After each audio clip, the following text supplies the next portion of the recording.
Yes, Mr. Darcy, a Pride and Prejudice novella. Marrying Mr. Darcy, Regency. Written by J. Dawn King. Narrated by Stevie Zimmerman.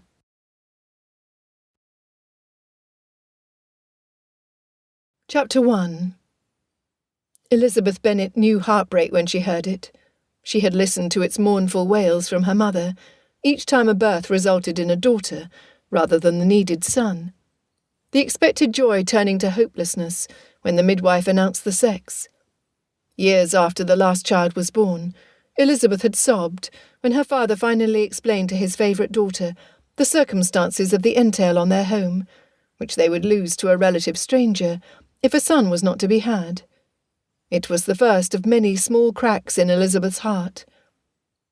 She had witnessed the depths of despair when her eldest sister shed salty tears, as another year passed, and no suitor came to Longbourn asking for her hand. The sweetest sister in the world, with no hope, caused the cracks to splinter, like a pane of glass that did not shatter on impact, where the fractures spread out like a bolt of lightning across a cloud-covered sky. Her own dear father's demand that Elizabeth marry Longbourn's heir to protect her mother and sisters was an arrow that pierced the remains of her distressed organ. She was crushed. The visit to Derbyshire with her beloved aunt and uncle was to be her last opportunity for freedom before the marriage was arranged. Until this point in their travels, Elizabeth had been able to force the future from her thinking. Hearing the woman cry brought it all back. Yes, Elizabeth Bennet knew heartbreak.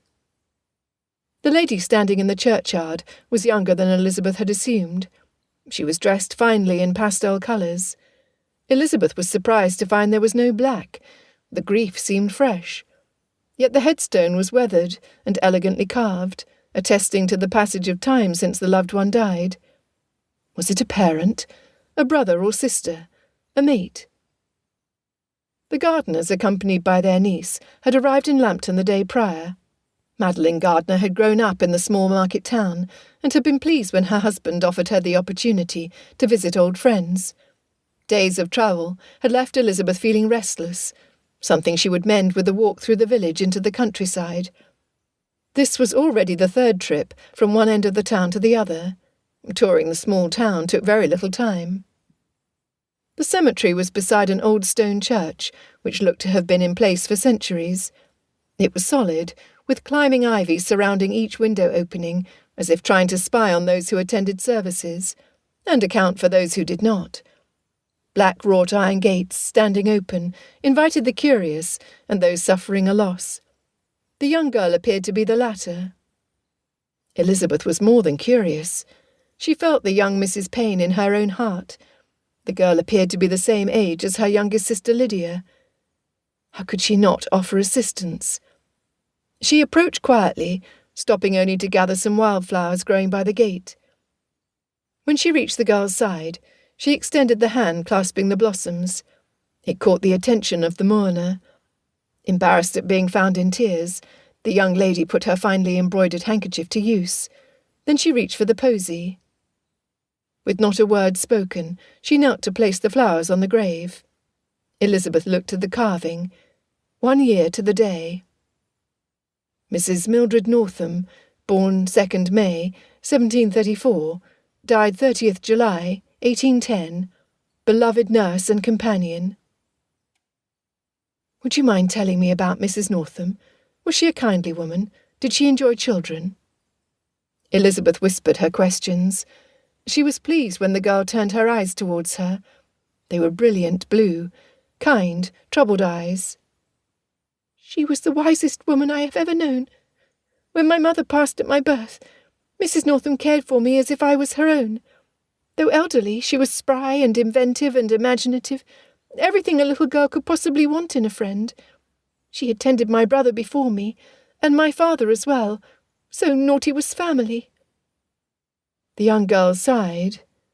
My brother wanted to place her alongside our parents in the family crypt. However, before she died, she insisted on being outside in the sunshine. Nature was her greatest pleasure. The girl's chest heaved, the sigh more audible than the sobs had been. I have missed her presence many times over the last year, but never more so than now. May I offer my sympathies to you?" Elizabeth was sincere. She could see by the girl's countenance that she was a gentle soul. With the loss of her parents, and the mention of only one brother, who may not have been much older, this sad young lady was alone. Elizabeth sought to share her pain, a way to emotionally meet on common ground. "All of my grandparents are gone. It has been many years, but I miss them still." She moved a bit closer, within arm's distance. "My aunt, uncle, and I are merely passing through these parts, so you may speak to me with impunity, should you like. I have 4 sisters, and no brother at home. I know how much it helps to speak of grief." Elizabeth took another small step towards her. "Might I share your burden?" It was boldly done. However, the facts could not be denied. Elizabeth would remain in Lambton for no more than 3 days, before pressing home to Hertfordshire, and the misery which awaited her. For some reason, hearing someone else's sorrow eased her own. "You would do this for a stranger?" The girl was bewildered. Elizabeth smiled at her and asked, "Would you not do it for me?" The girl paused for only a moment, before directing Elizabeth to a bench, placed at the edge of the cemetery. "I grew up but a few miles from here. My brother is much older than me, and has been more like a father for the past 5 years, since the death of Papa. His friend and companion, while he was growing up, showed me special attention while I was at the seaside this summer." The tears again started falling.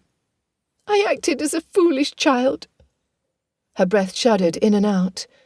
"I convinced myself that he loved me. However, it was my dowry which caught and held his attention. Nothing else." Elizabeth reached over and placed her hand on the young girl's. "I am deeply sorry. You must have been devastated when you realized his treachery." The girl bowed her head, her chin almost touching her chest. "I was." She sniffed inelegantly. Elizabeth smiled, touched that the young lady was so comfortable in her presence. "A million times I have wished Naughty was here." "What do you believe she would do if she was?" "She would hold me, and scold me, and remind me how young I am. Then she would call me a silly girl, and tell me to wipe my tears, and then have me walk with her in the gardens on the south lawn, with the tall oak trees, so I would realise how small my problems are in comparison to the world around me." Elizabeth softly chuckled at the haste with which the girl spoke. "Ah, she sounds a wise woman." "Oh, she was exceedingly wise. It was as if she knew what I was thinking before I thought it." The girl chuckled as well. "One time, when I was but 10 years of age, I had been spending much time in the gallery in our home, studying the portrait of my mother. My brother is dark-haired like Papa, and I have my mother's straw-coloured hair.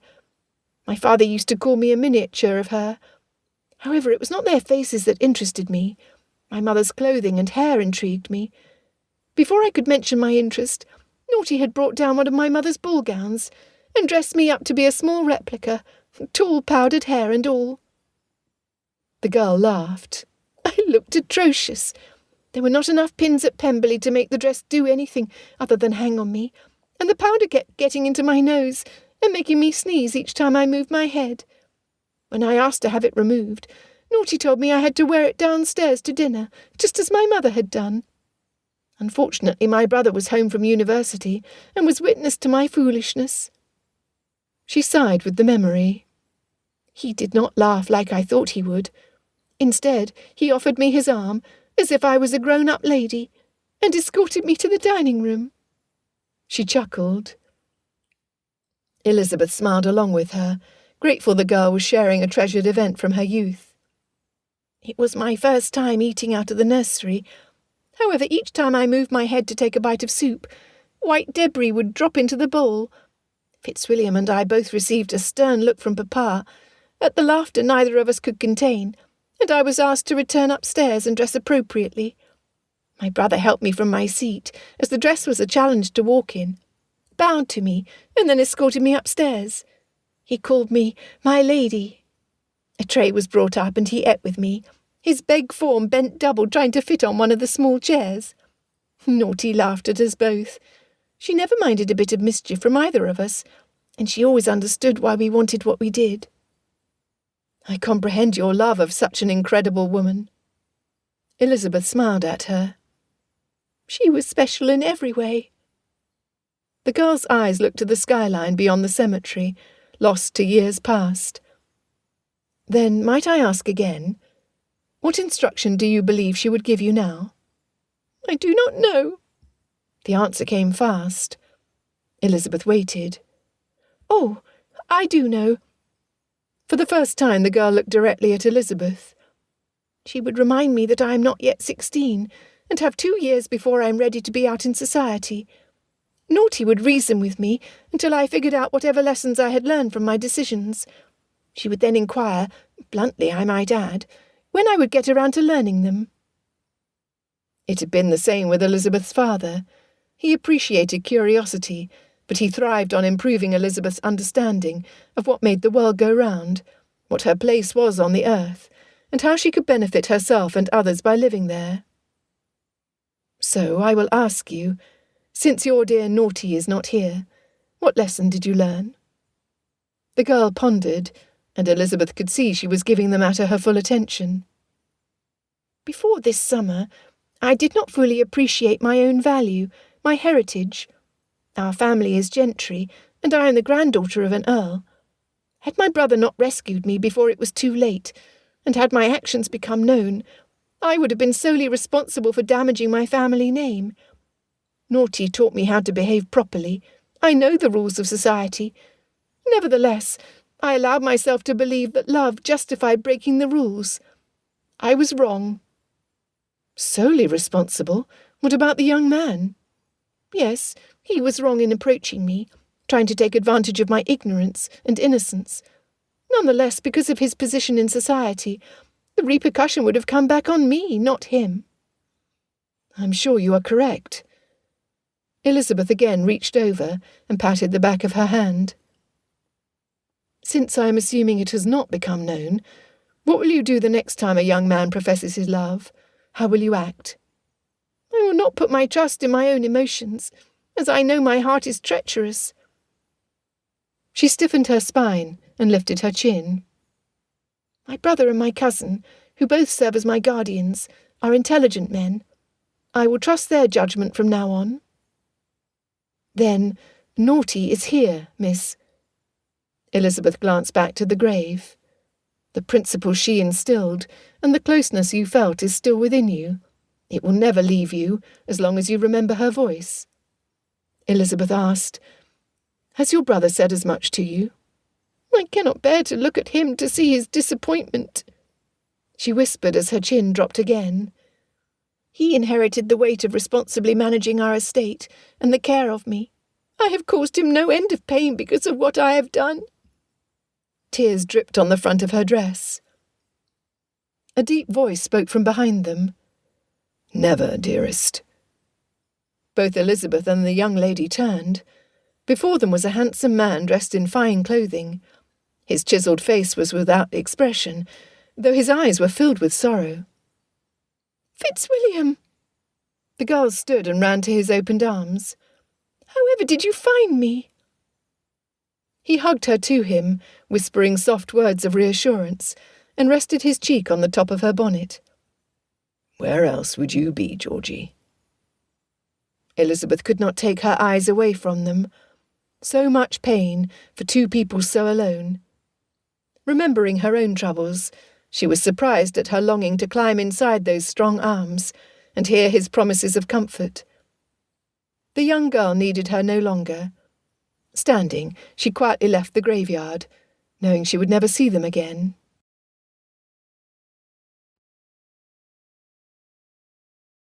Chapter 2. Fitzwilliam Darcy was perplexed.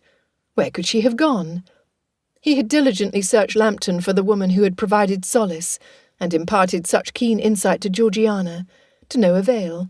She seemed to have vanished into the air. For months, each time he had ridden through the small hamlet, his eyes examined the footpaths and the shops, yet he did not find her. When he had taken Georgiana to London to resume her studies with the masters, he looked there as well. Many times over the past months, he regretted not speaking up, not seeking an introduction. But it was not the time nor the place to have done so. The words the young woman uttered to his sister had started the process of healing, so that Georgiana was restored to him. Her confidence in her ability to make decisions and to be independent had blossomed. Darcy owed the woman his undying gratitude. Everywhere he went, he searched. Eventually, he hoped in his heart that if he looked long enough and hard enough, he would find her. Finally, he did. The autumn assembly in the market town of Meryton was held in a crowded room attached to the inn. Darcy's party was late arriving. The music was almost ready to start. She stood before him, her face as beautiful as he remembered. But her eyes... Gone was the kind intelligence and the flash of life he had observed when she had comforted his sister. In their place, he saw misery of the acutest kind. He recognized her mask, the impenetrable shield worn in public, so observers could not see the pain and agony of heart that threatened to overwhelm her. He wondered at the cause. Elizabeth Bennet, a regal name for a queenly countenance. He bowed. Before he did, he spied the flicker of recognition. "Mr. Darcy!" The screech of the woman's mother, heard above the musicians tuning their instruments before beginning the dance, drew his eyes back from where they longed to remain. "You have yet to meet my husband's cousin, Mr. William Collins, rector of Hunsford, who serves under the patronage of Lady Catherine de Bourgh, a grand woman of substantial means. Mr. Bennet and I hope that soon we will have a much closer familial relationship with both the lady and our cousin, when a particular blessed event takes place." Darcy was horrified to see Mrs. Bennet look towards Elizabeth as the means of establishing that closer relationship. She was taken. Darcy's eyes shot to the man standing far too close to the young woman. He knew him. In the spring, when he had visited his aunt's home, Rosings Park in Kent, the rector had been newly installed in the living his aunt held. It had taken only a few minutes to know the man as a grovelling sycophant who sought to please his patroness rather than the God he had sworn to serve. The first words from the rector's mouth failed to change Darcy's opinion. "Mr. Darcy, I am astonished you are in Hertfordshire." Mr. Collins bowed and spoke at the same time. "As a near relation to my patroness, it is my pleasure to inform you that both your aunt, Lady Catherine de Bourgh, and your cousin, Miss Anne de Bourgh, were in good health when I left Kent.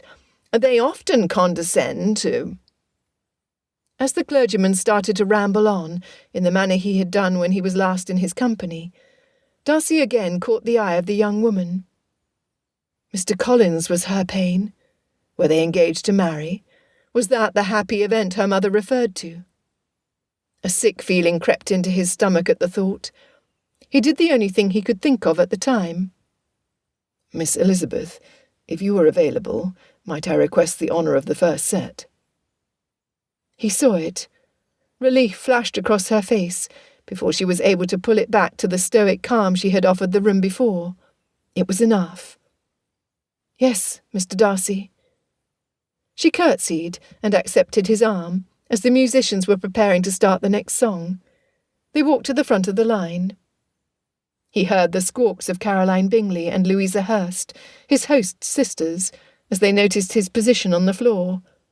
From experience, Darcy knew they were aware he rarely danced with someone outside of those in his party, and he never danced the first set.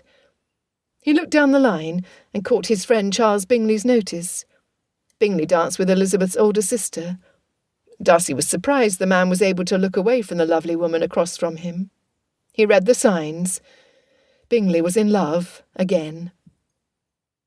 Darcy watched Bingley's response at seeing him so engaged. The younger man turned his attention from Miss Bennet and broke out into a smile, a normal posture for Charles. It had not been Darcy's desire to attend the assembly at Meryton. He had arrived from London a few hours before the party needed to leave, and barely had time to bathe and change before they departed from Bingley's leased estate, Netherfield Park. Being in attendance while only knowing those in his party was a challenge to a man who did not fare well in social settings. However, as he had for the past few months, He sought opportunity to locate the missing maiden. He had gone to balls, soirees, card parties, performances, all in hopes of spotting the one woman he longed to meet. Darcy smiled to himself at finally achieving success. Elizabeth Bennet had never felt such gratitude. Mr. Collins had failed to request the first set, possibly assuming he would be gifted such a privilege without having to ask. He was a large, clumsy man, who all the Bennet sisters, including kind, sweet Jane, hoped they would not be partnered with for even one dance. Both Mr. and Mrs. Bennet had taken Elizabeth aside before the carriage had arrived to transport them to the ball, and reminded her of her duty to the family.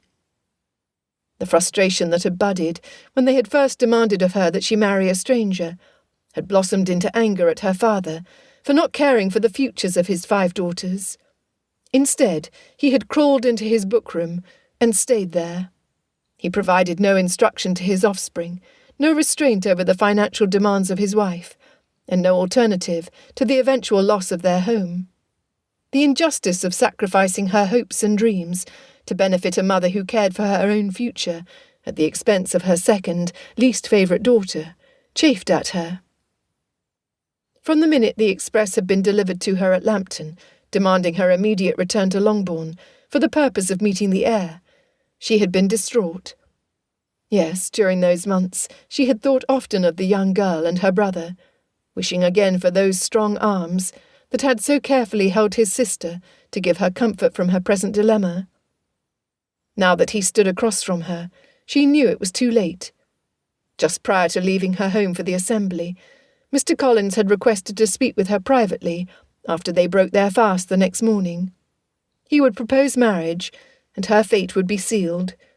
She exhaled a breath she had not realized she had been holding. "Miss Elizabeth, have you known Mr. Collins long?" It was a bold question from a new acquaintance. "Sir, I was called away early from Lambton to meet my father's heir." "His heir?" "Our estate Longbourn is entailed, and Mr. Collins will be the beneficiary upon my father's eventual death." She spoke quickly, before the dance pattern parted them. As soon as Darcy approached her again, he asked, "How well known is he to you?" "You likely have more knowledge of the man than I, Mr. Darcy."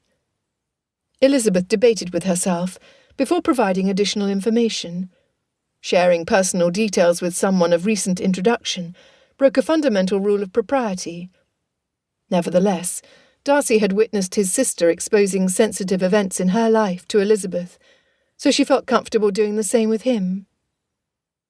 He had written in the spring to request the hand of one of the 5 daughters of the Bennet household, and my parents, while I was travelling, chose me. She did not mean to gulp in a breath, though her words were rushed and her breathing shallow. "He arrived in Hertfordshire shortly after my departure for Derbyshire, and stayed for a se'nnight. When I returned to Longbourn there was only 1 day remaining of his stay. Apparently it was enough time for him to determine his future, and mine." "Is not Miss Bennet the eldest?" The expression on his face was puzzled. "My mother has long intended for my eldest sister Jane to marry a gentleman of substance, quite like you, sir. My younger sisters are not yet ready to run a home. Therefore my journey with my aunt and uncle to the north was to allow me the opportunity to come to terms with my prospects." "And have you done so?"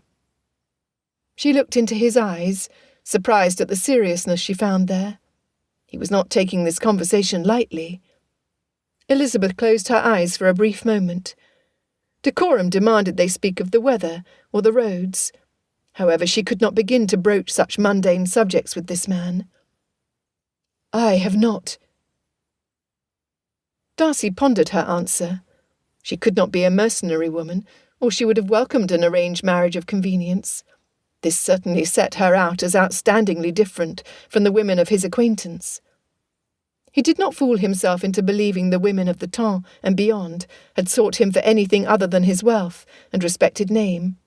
None of them knew the man, only the money. In the 8 years he had been on the marriage market, he had been proposed to, propositioned, and coerced by mothers, fathers, uncles and grandparents alike to increase their fortunes and influence by attaching their female relatives to him. He was bone-weary of their efforts. The music continued as they moved in time with the other dancers. For a length of time, the baton kept them close. "How is your sister, sir? Is she recovered much?" Again Darcy offered a small smile. That Elizabeth could think of someone else at this time spoke much about her character. It was as he expected. She understood the turmoil in his sister's heart. "I am pleased to tell you that she is on the way to being much as she was before you met." He saw her relief. "No, I misspoke. She is much improved, and has determined to become a young lady of character and discernment. I believe the both of us have you to thank for this awareness, Miss Elizabeth." She blushed at his words. "While I appreciate your kindness in saying so, I believe the influence of her governess guaranteed she would, in time, rise above the circumstances which confronted her this summer." Her smile was genuine. "I was merely a listening ear." "Not so, Miss Elizabeth." Darcy's voice was soft but firm. "She repeated almost verbatim your conversation. I found your expressions to be wise." A phrase from a poem he had recently read came to mind. "That best portion of a good man's life, his little, nameless, unremembered acts of kindness and of love." He had no idea he had whispered the words aloud, until Elizabeth responded. "Lyrical ballads." "You are a reader of Wordsworth, then?" Darcy was surprised at a female's familiarity with the poem. "Your condescension is showing, Mr. Darcy." Her soft laugh was far superior to his ear than the stringed instruments playing to the crowded assembly. It was his turn to blush. "Just so, madam. In repayment of the gift you bestowed upon my family, Miss Elizabeth, I offer all the resources in my possession to help you out of your current situation. You need only ask." Elizabeth sucked in a breath. She knew from the cut of their clothes and the manner in which they comported themselves that the Darcys were wealthy. When she had asked her Aunt Gardiner if she was familiar with the family, she had been told they held one of the largest estates in England. What he proposed was exceedingly magnanimous. It was beyond her to accept.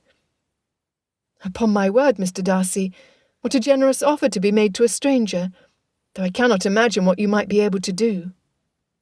The sparkle in her eyes and the smile on her face belied her words. She would not take advantage. The sigh almost shook her slight frame. "My kindness was not done for repayment, sir." "Of that fact I am aware."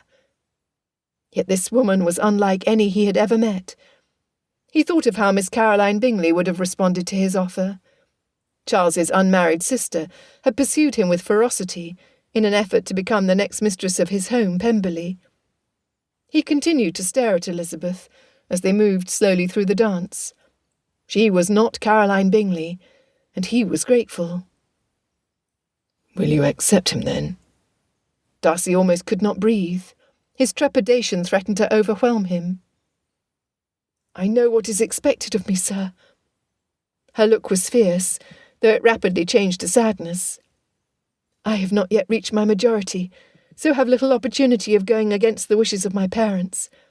The portion which will be left to me and my sisters is small. We have only our charms to recommend us.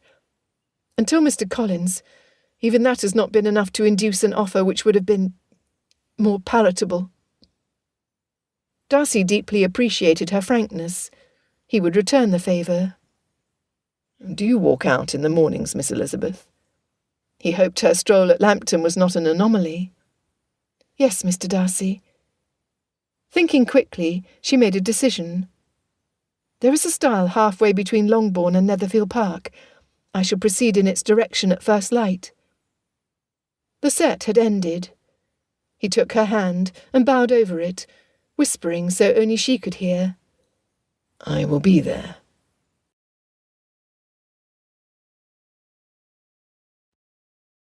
Chapter 3. The morning sun was a hazy outline on the horizon when Darcy arrived at the stile. He easily spotted her approach. "Miss Elizabeth." Her cheeks were red from the early morning chill, a direct contrast with the dull colours of her dress and pelisse. Darcy felt a rush of pleasure as he realised she had not sought to please him by dressing up in her finest. It could not have been her goal to impress him, though she did just the same. "Mr. Darcy." They both smiled at the ridiculousness of being polite under the circumstances. If they were caught together, the consequences could be dire for both of them. Darcy realised a compromise might be an answer to her prayers, though the idea of her being married to a man she knew little about had to be unappealing, though not as unappealing as being wed to Mr. Collins. "You requested this meeting, sir. I cannot help but wonder if you have a plan." Darcy suspected that Elizabeth Bennet had a quick mind and strong opinions. He wondered if she had an independent spirit, and realised he would be the recipient of that information as soon as he shared his purpose in meeting her. "Miss Elizabeth, I not only have a plan that I believe will temporarily allow you to think of and pursue other avenues, I have taken it upon myself to already set events in motion." "How can that be, sir?" He could see she was astounded and upset. Darcy realised he was not known to her, nor was he in possession of any authority over her. It had to rankle that she had not been consulted. He would not have been at all surprised had Elizabeth stomped her foot at him.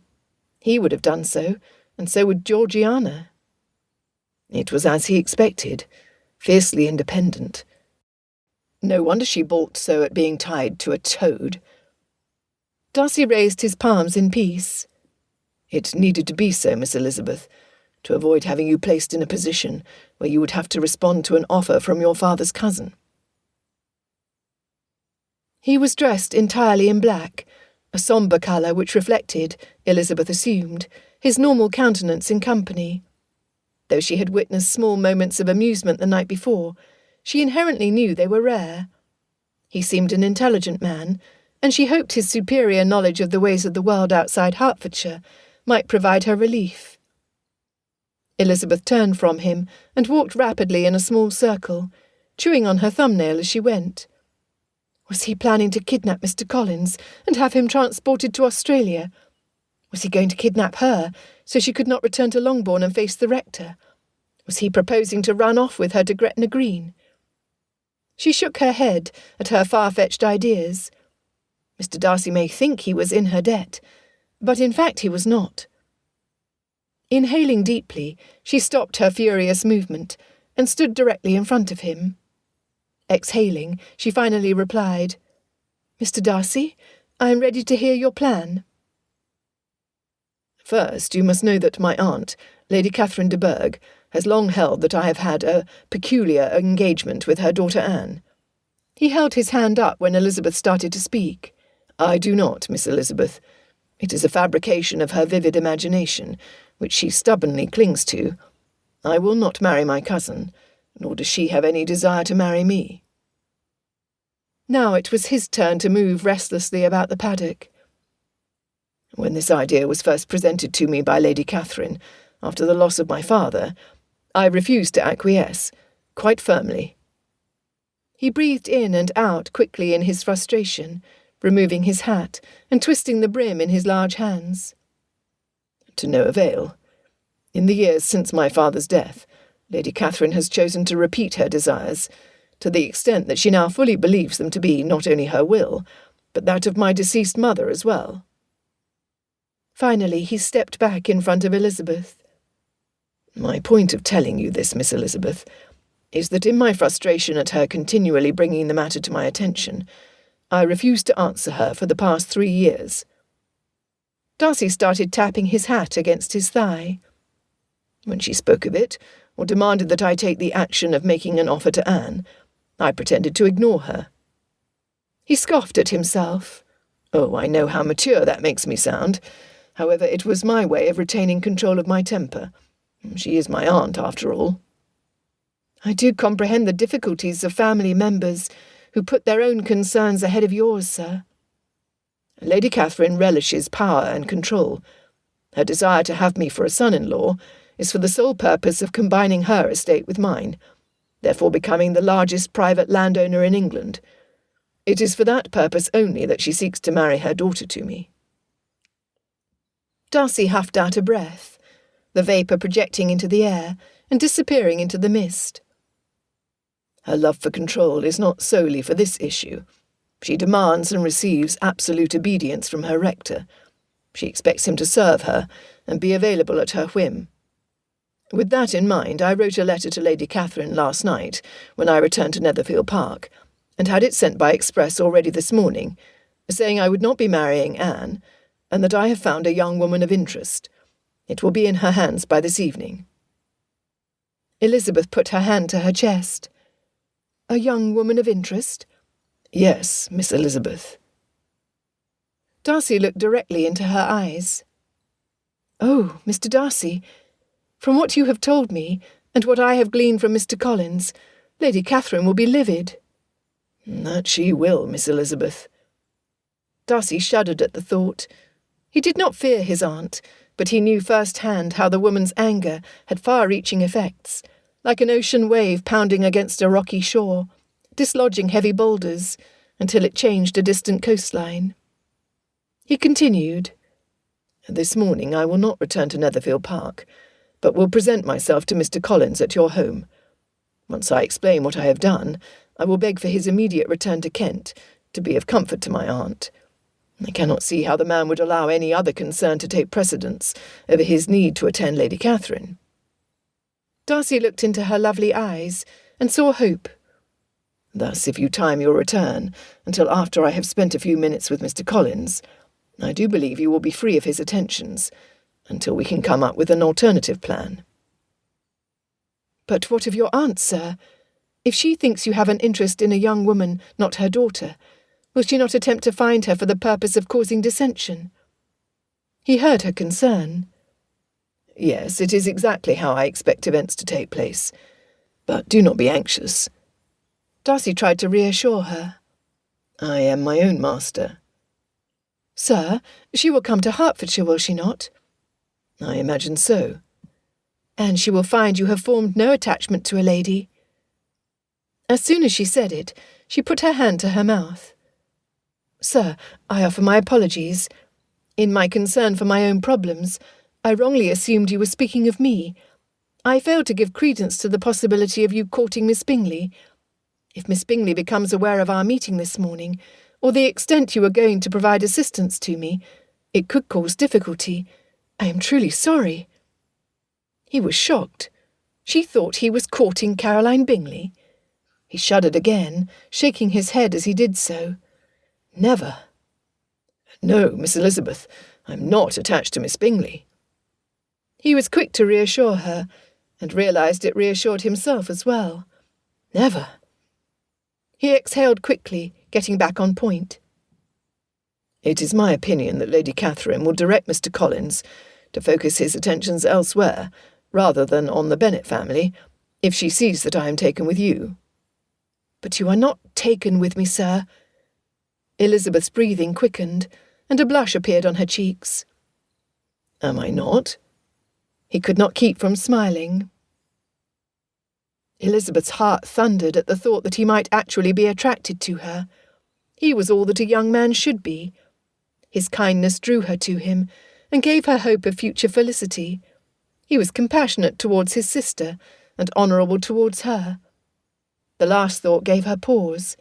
Yes, he was chivalrous enough to seek her best interest ahead of his own. Never had she met a man like him. But why? Why would he rouse the expectations of both his relatives and hers? She carefully pondered his motives. Suddenly it dawned on her. She took a small step closer. "Oh, you!"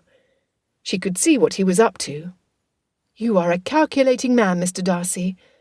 For if Lady Catherine, with Mr. Collins in tow, comes to Longbourn, she will take her anger out on me as well as you. However, if we stand together as one, she will be forced to accept your point, that you will not marry her daughter. I will be without an offer of marriage by Mr. Collins, as he would not go against his patroness. Thus we will both, after the initial confrontation with your aunt, be free of unwanted entanglements." It was a good plan. It bothered her not that she would face the ire of such a great lady. She would do anything to not have to marry Mr. Collins. "As well, since this was of your doing, my father and mother will be disappointed at the loss of such a prospect. but their anger will not be directed towards me. My mother in particular would never expect a man of your stature to show any interest to any daughter other than Jane, so there would be no fear of her trying to attach my name to yours." Elizabeth paused, as she considered the consequences of such a course. "Once this is done, you can depart from Hertfordshire as a free man, sir. You will have performed a service to me, which you feel you owe due to my kindness to Miss Darcy. We will be even. Justice will have been served." She clasped her hands together, and a smile lit her face. "What a master plan you have thought of, Mr. Darcy. Superior." Her heart ached. Having him leave without any hope of seeing him again was suddenly excruciating. Unexpectedly, she wanted to cry rather than smile. In truth, she yearned for her name to be connected to his. Elizabeth remembered how he had held his sister at the churchyard. He had strong arms, made for comfort, and personal qualities that appealed to her as no other had. She longed to sigh, to clasp her arms over her chest, to ward off the pain. She did not. Elizabeth had to accept that her future was even more uncertain than before. The mask settled firmly into place. He appreciated her quick mind. She had worked out the finer details and calculated the expected results of putting this into action. "We can then let our families know there will be no courtship between us," Elizabeth spoke, her voice sounding flat to his ears. "There will not?" He was surprised at the emotion surging through his chest at the thought. "Where'd that come from?" Her head tilted to the side, a look of confusion on her face. Then she laughed. "You are teasing me, sir. You are a great man of elevated rank, and I am merely a country gentleman's daughter. For a certainty there would be no courtship." Elizabeth's laughter stilled when she noted he had not joined in her merriment. She shook her head, and her voice became quieter as she spoke, her face looking at the ground. "I misspoke, did I not?" She looked directly at him. "I do not understand." She was a young woman of courage and valour, in Derbyshire and both times in Hertfordshire, when Darcy had occasion to be with her. He learned qualities and characteristics that appealed to him. She had integrity, something he had been taught by his father to cherish in another man. He never thought to find it in a woman. "Miss Elizabeth, it is my turn to offer my apologies." He reached over and touched her arm, surprising even him. He had never touched a woman unrelated to him in such a way. "You were quite correct in your assumption of how I expect matters to take place. That you have been made to feel unworthy in any way was not my intention." Darcy wondered at how to express the thought that was streaming through his brain, and wished for Bingley's easy ability with words. "I am a gentleman, and you are a gentleman's daughter. Thus we are equal. I would be delighted, and so would my sister, if we could count you as a friend." He wondered how she would respond. "A friend," she whispered. Darcy waited. Elizabeth's chin lifted, and resolution shot from her eyes. She smiled up at him. "Then, Mr. Darcy, I shall deliberately slow my walk this morning, so I return to Longbourn after you have had opportunity to speak with my father's cousin."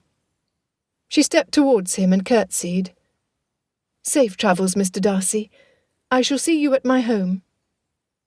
He took her hand and bowed over it, wondering if she felt the sparks that flew between them as soon as his gloved hand touched hers. What had happened here?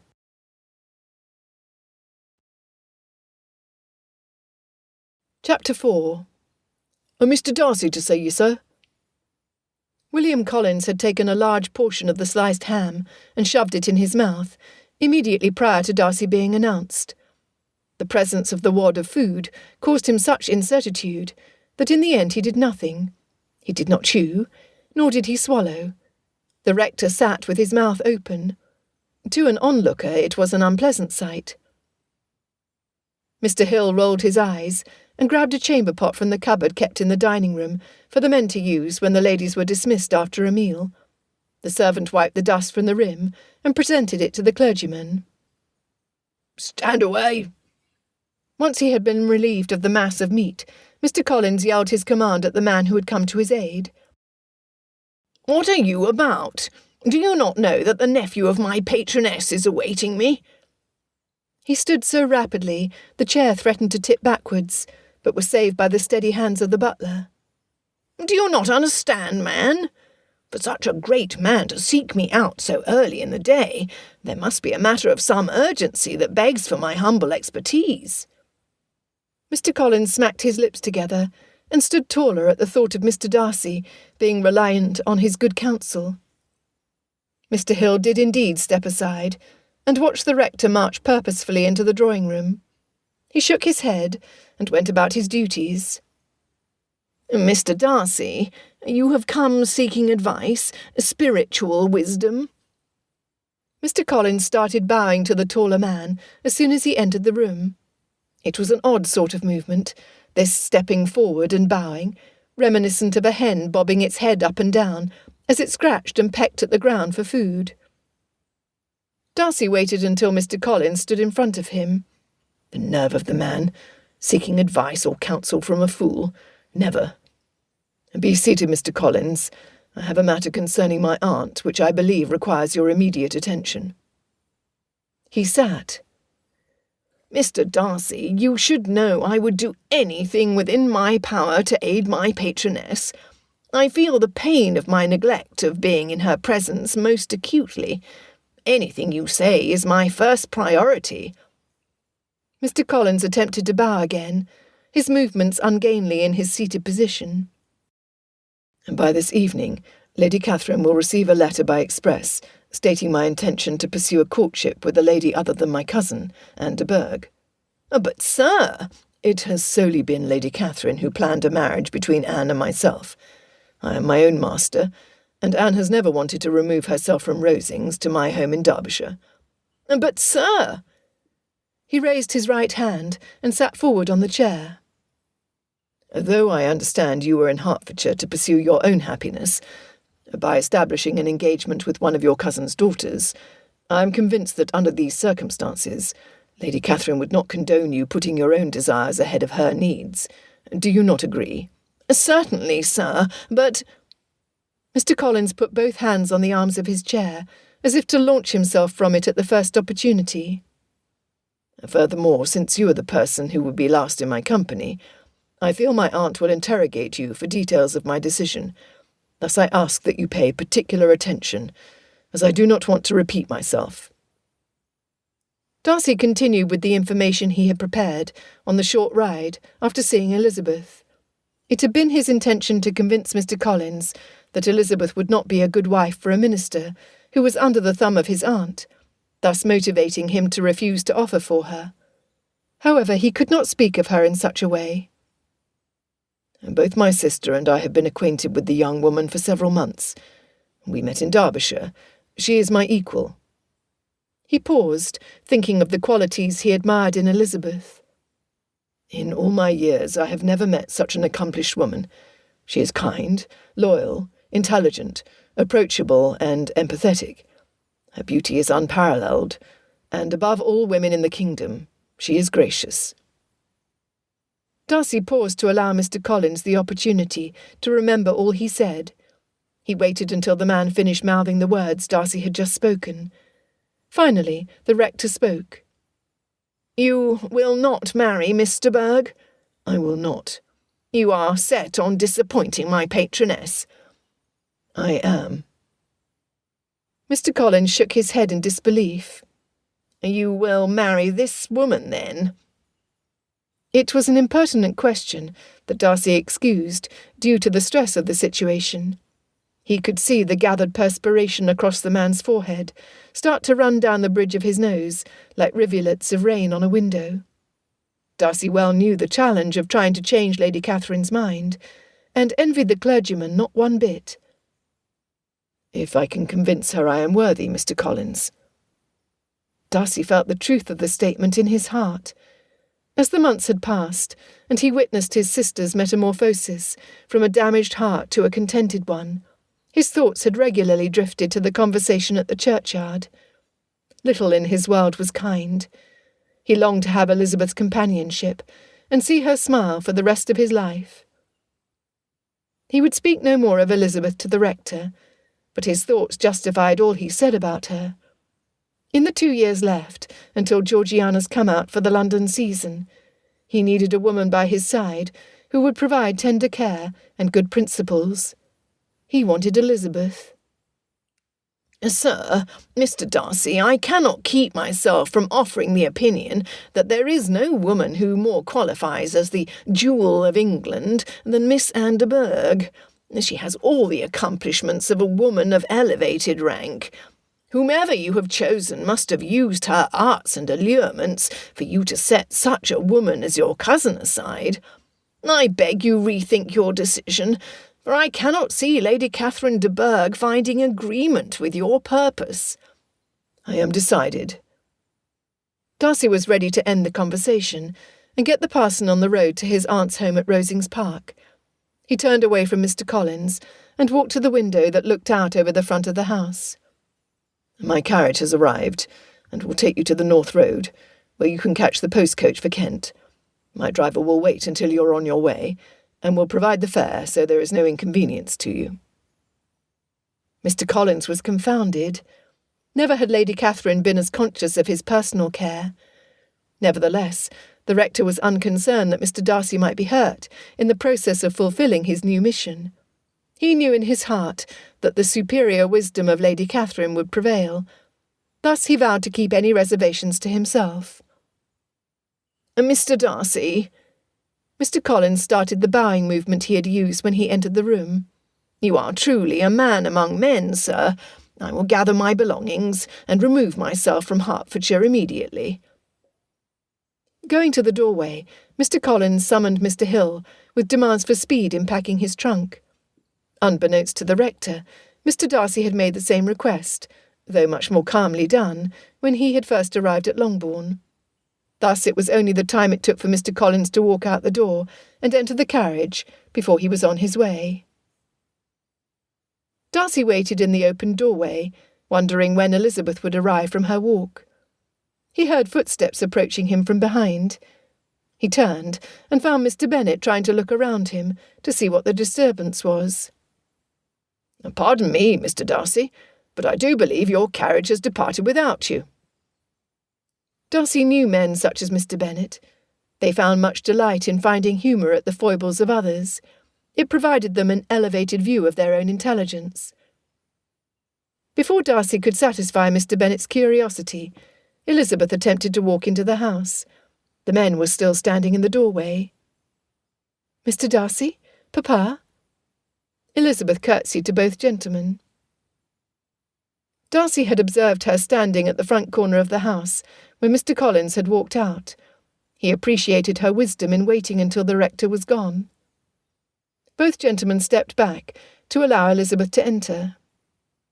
Elizabeth, you walked out this morning? Mr. Bennet had been waiting in his book-room for Mr. Collins to approach him with a request for his second daughter's hand in marriage. Only then would Longbourn be secured for his wife and other daughters, should his demise come earlier than he planned. "Yes, Papa." "Did you not have an appointment with my cousin?" Yes, Mr. Bennet knew Elizabeth was displeased with the arrangement. However, she was not above her sisters, and any other of them, with the possible exception of Lydia, would have accepted their fate with far less rancour than Elizabeth endeavoured not to display. "Yes, Papa." Elizabeth spoke directly to her father. "I noted it was Mr. Collins' habit to rise late of a morning. With the hour we returned home, I did not expect him to be up and about. Is he, sir?" "And why are you here so early, young man?" Mr. Bennet had not been notified by Hill that they had visitors. It was an oversight he would not fail to correct.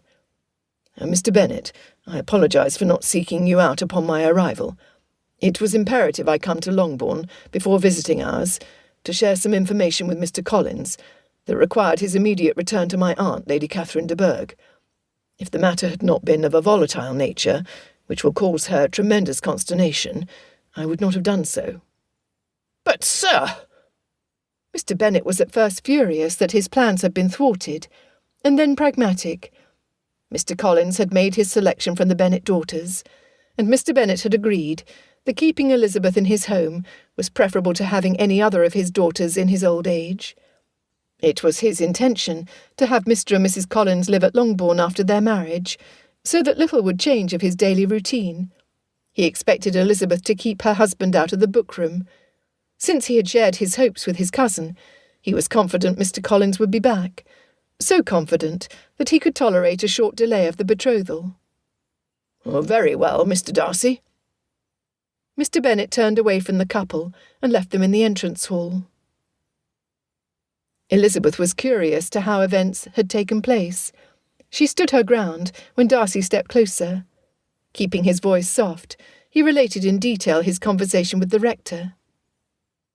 "But Mr. Darcy, sir?" Elizabeth was confused. "You did not identify me as the woman you chose to pursue.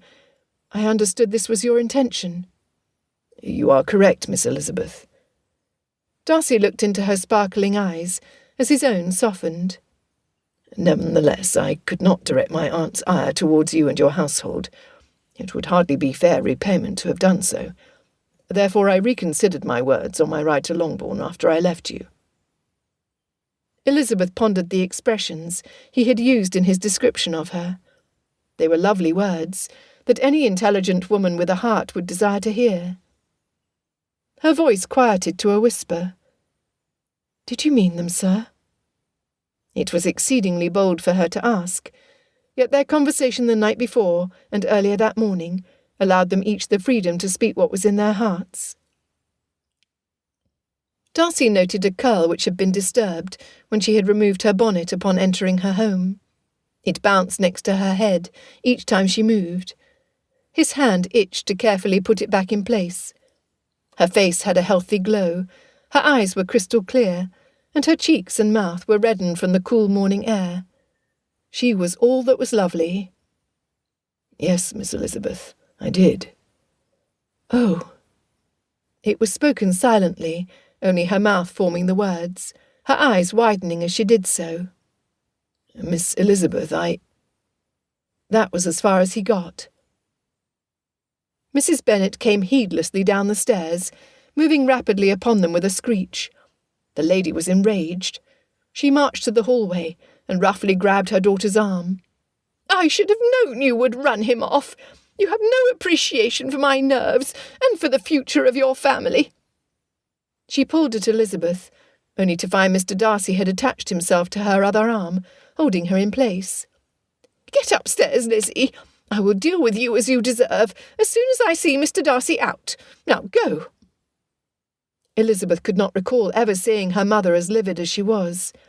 Gone was the striking good looks which had originally caught her father's attention. In their place was a face full of fury that pulled her mother's mouth into a straight line and her eyes into narrow slits. She was breathing rapidly, and her complexion was the colour of boiled beets.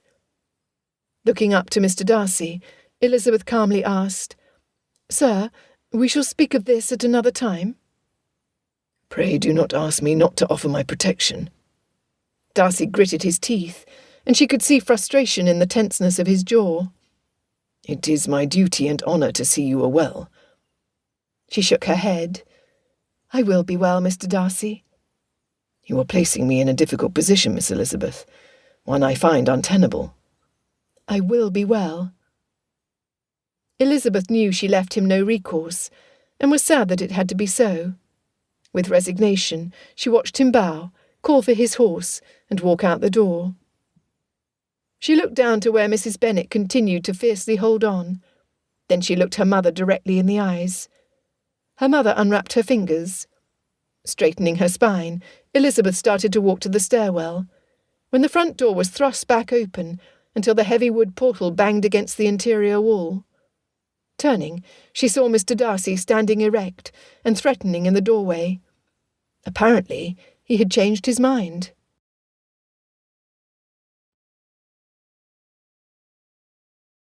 Chapter 5. Darcy watched the reactions of the Bennets. Mr. Bennet turned back towards the front of the house and stood next to his wife.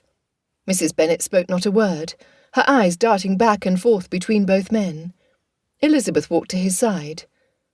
The battle lines had been drawn.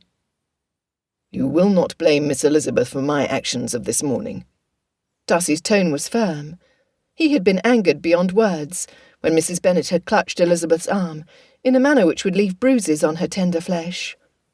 "No person, not even her mother, would be allowed to bring her harm.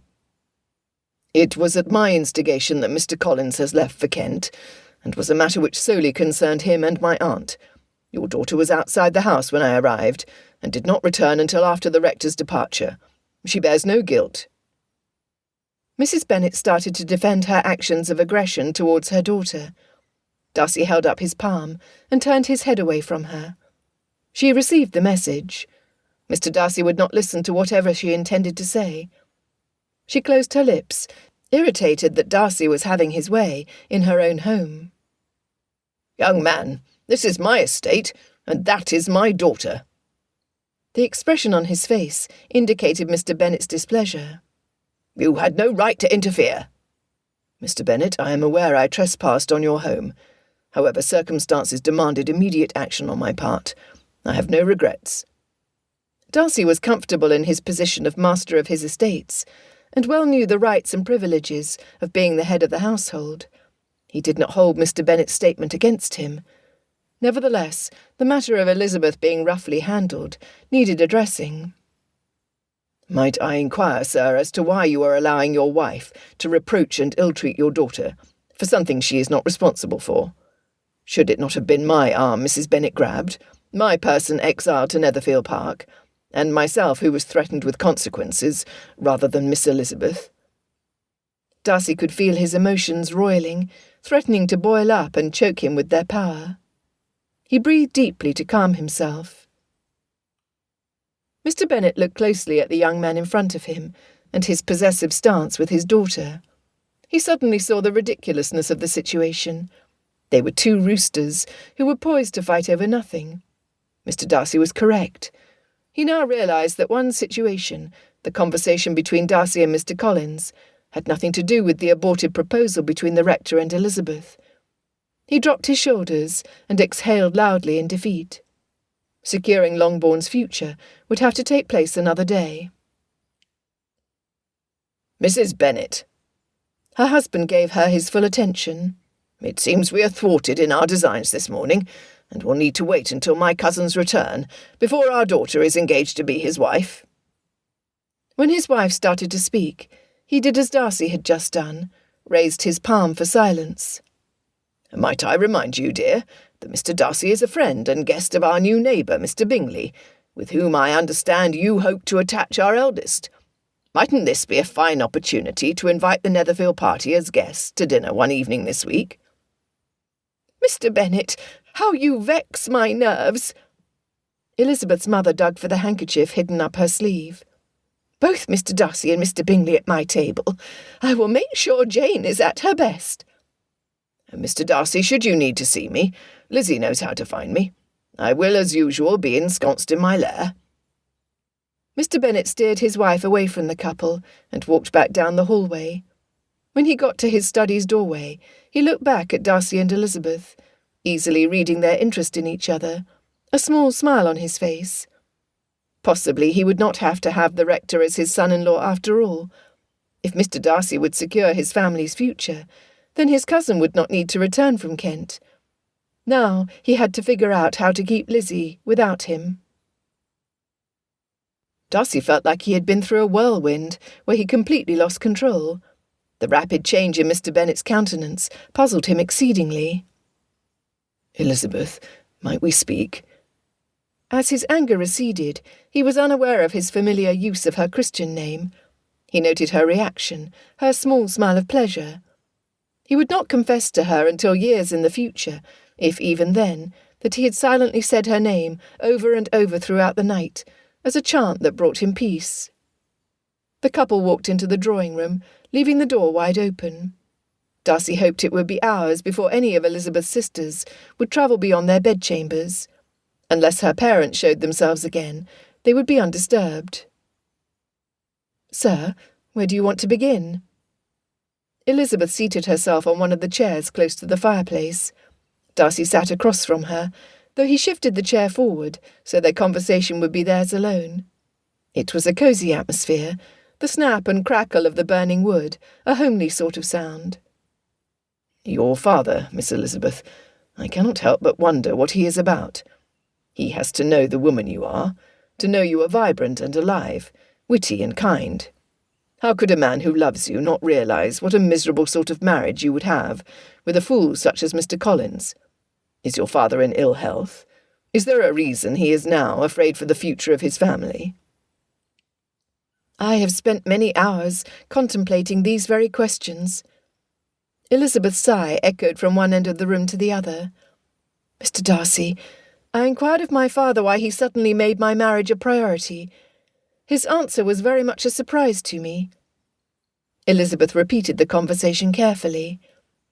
Apparently, it was the coming out of my youngest sister Lydia, which spurred father to finally give consideration to the future of his 5 daughters. Since Longbourn is entailed to Mr. Collins, he settled on marriage as the means to keep this estate in the Bennet family. He required his cousin to take on the surname of Bennet, so any son produced would continue our father's name. Mr. Collins readily agreed. I see.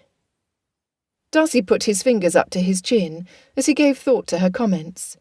Unless that agreement was put in a legally binding document, there would be no means of Mr. Bennet enforcing the name change upon Mr. Collins after his death. It could be the end of the male Bennet line. Well, I am pleased you do so, sir, as I am befuddled by his thinking. The volume of Elizabeth's voice rose. He has had since Jane's birth 22 years past to prepare. As each daughter was born, my father should have felt the weight of responsibility grow to such an extent that he was moved to economise, or set aside funds to provide care for not only his daughters, but his wife as well. Papa chose not to do so. And your mother? Darcy had to ask. Psh! Darcy could hear the frustration in her voice. My mother rarely thinks beyond today. It has always been so. And you? Me, Mr. Darcy. She boldly looked directly into his eyes. I have begged, pleaded and cajoled to no success. My comments have surely been as a thorn in the paw of a lion to both parents. I have been speaking into the wind. Darcy felt her pain and heard her bitterness. One thought kept forcing its way to the surface with each word she uttered. But first, he needed to understand her motives. Miss Elizabeth, if you could choose your future, your path, what would it be? He wanted to hold his breath. What if she chose to explore opportunities to travel outside of England? He was needed at Pemberley. Until Georgiana was happily married and settled, his responsibilities would keep him in England. What if she wanted to learn from the masters, to devote her years to study and attaining learning? She was an intelligent woman. Such a life would leave little time for him. The thought made him unbearably sad. Elizabeth bowed her head to her hands, clasped tightly in her lap. She felt a wrestling between her heart and her mind. Should she open up and express her intimate desires to this man?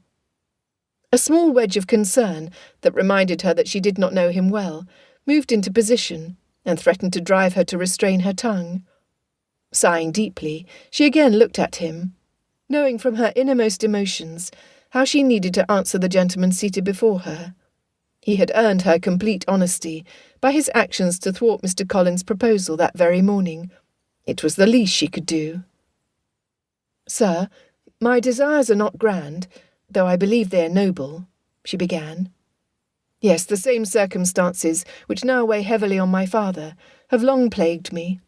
Because this is so, I crave security, Mr. Darcy.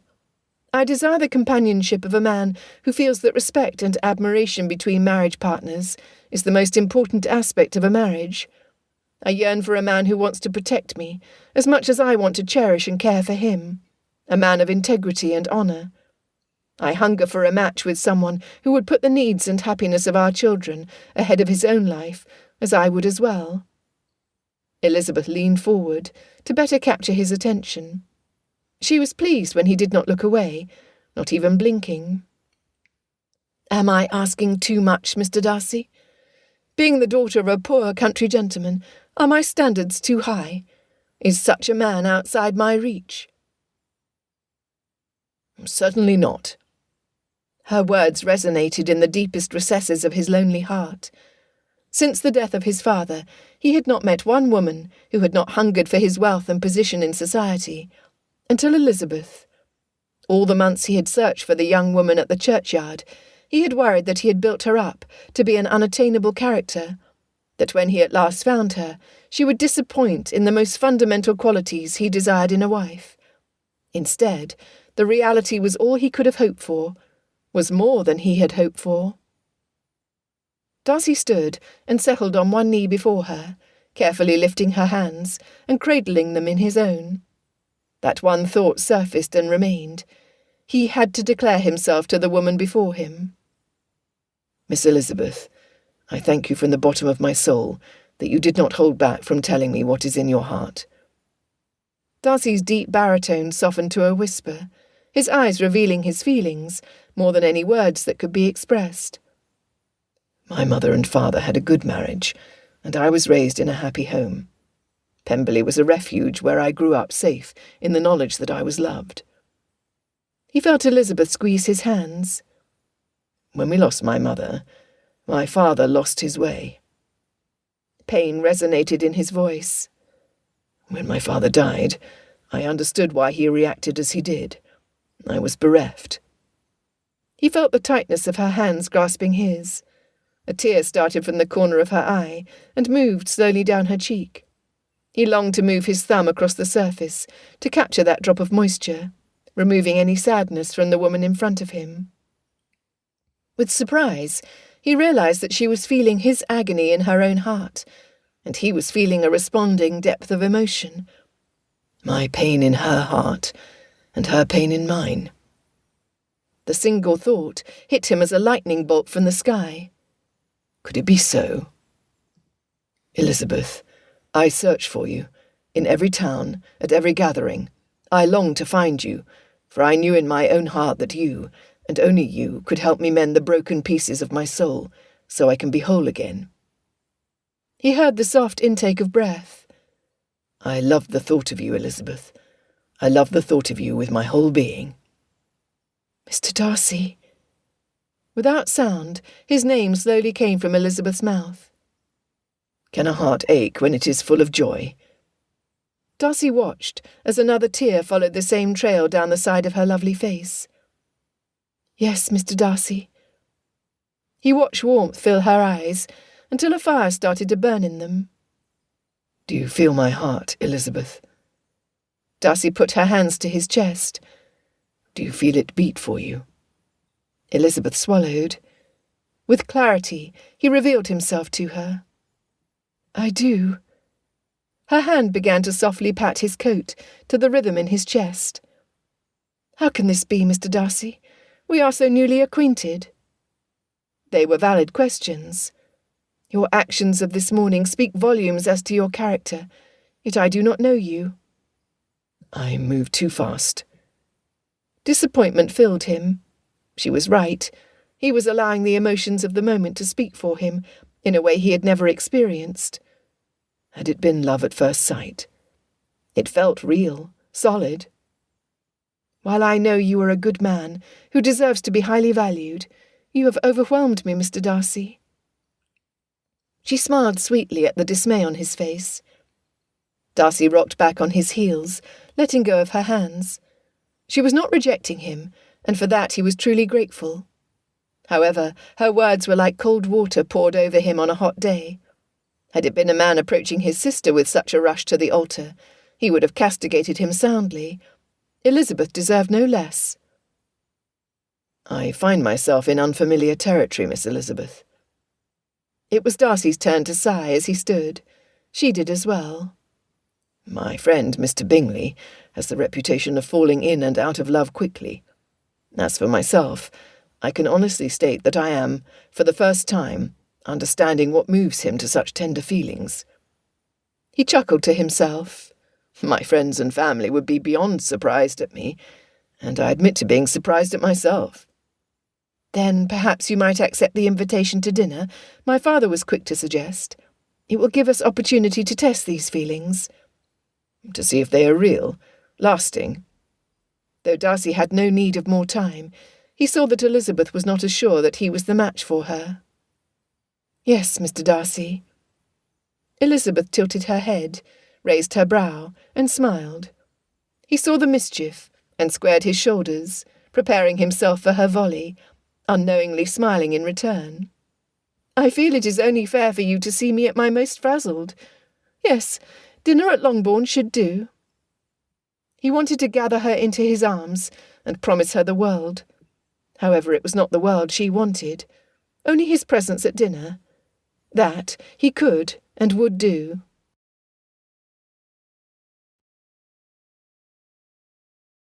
Chapter 6.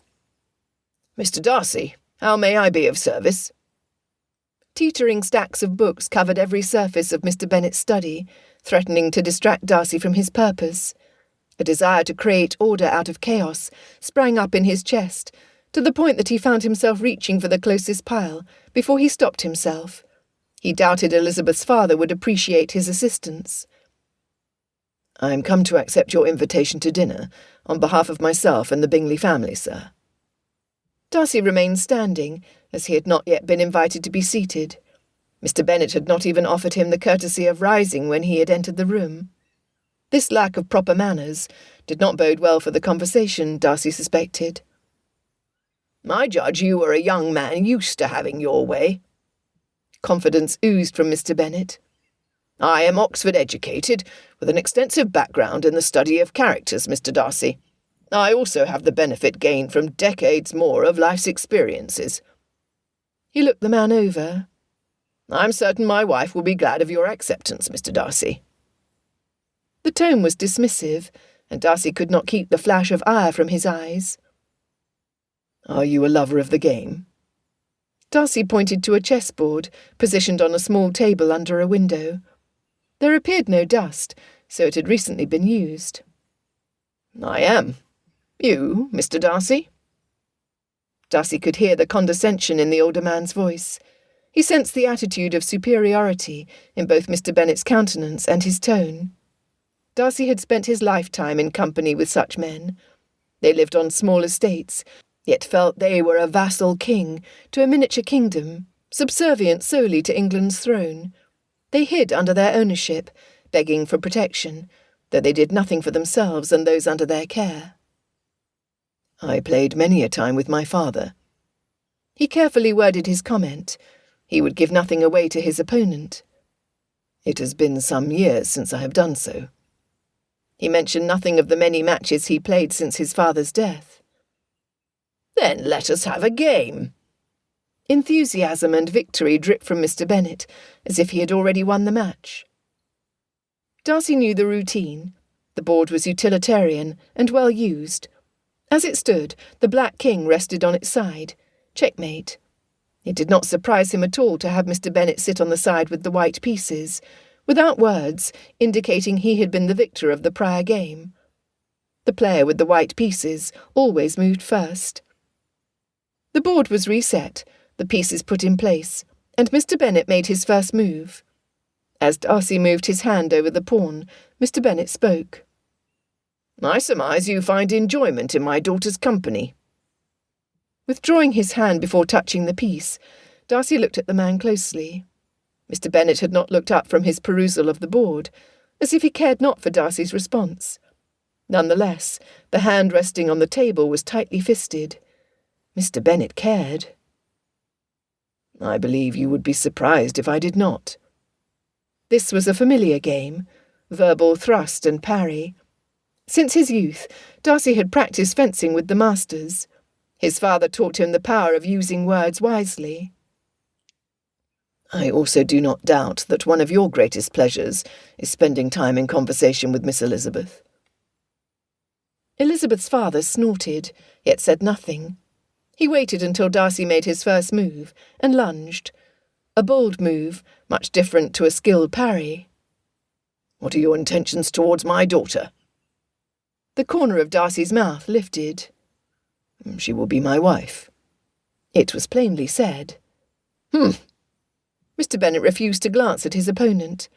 You do not know her well enough, Mr. Darcy, to make such a determination. My Lizzie is a simple girl who has not been raised to manage an estate. She has no skills outside of a minimal interest in music, which she plays poorly. Find a woman in your own sphere. Leave my daughter to me."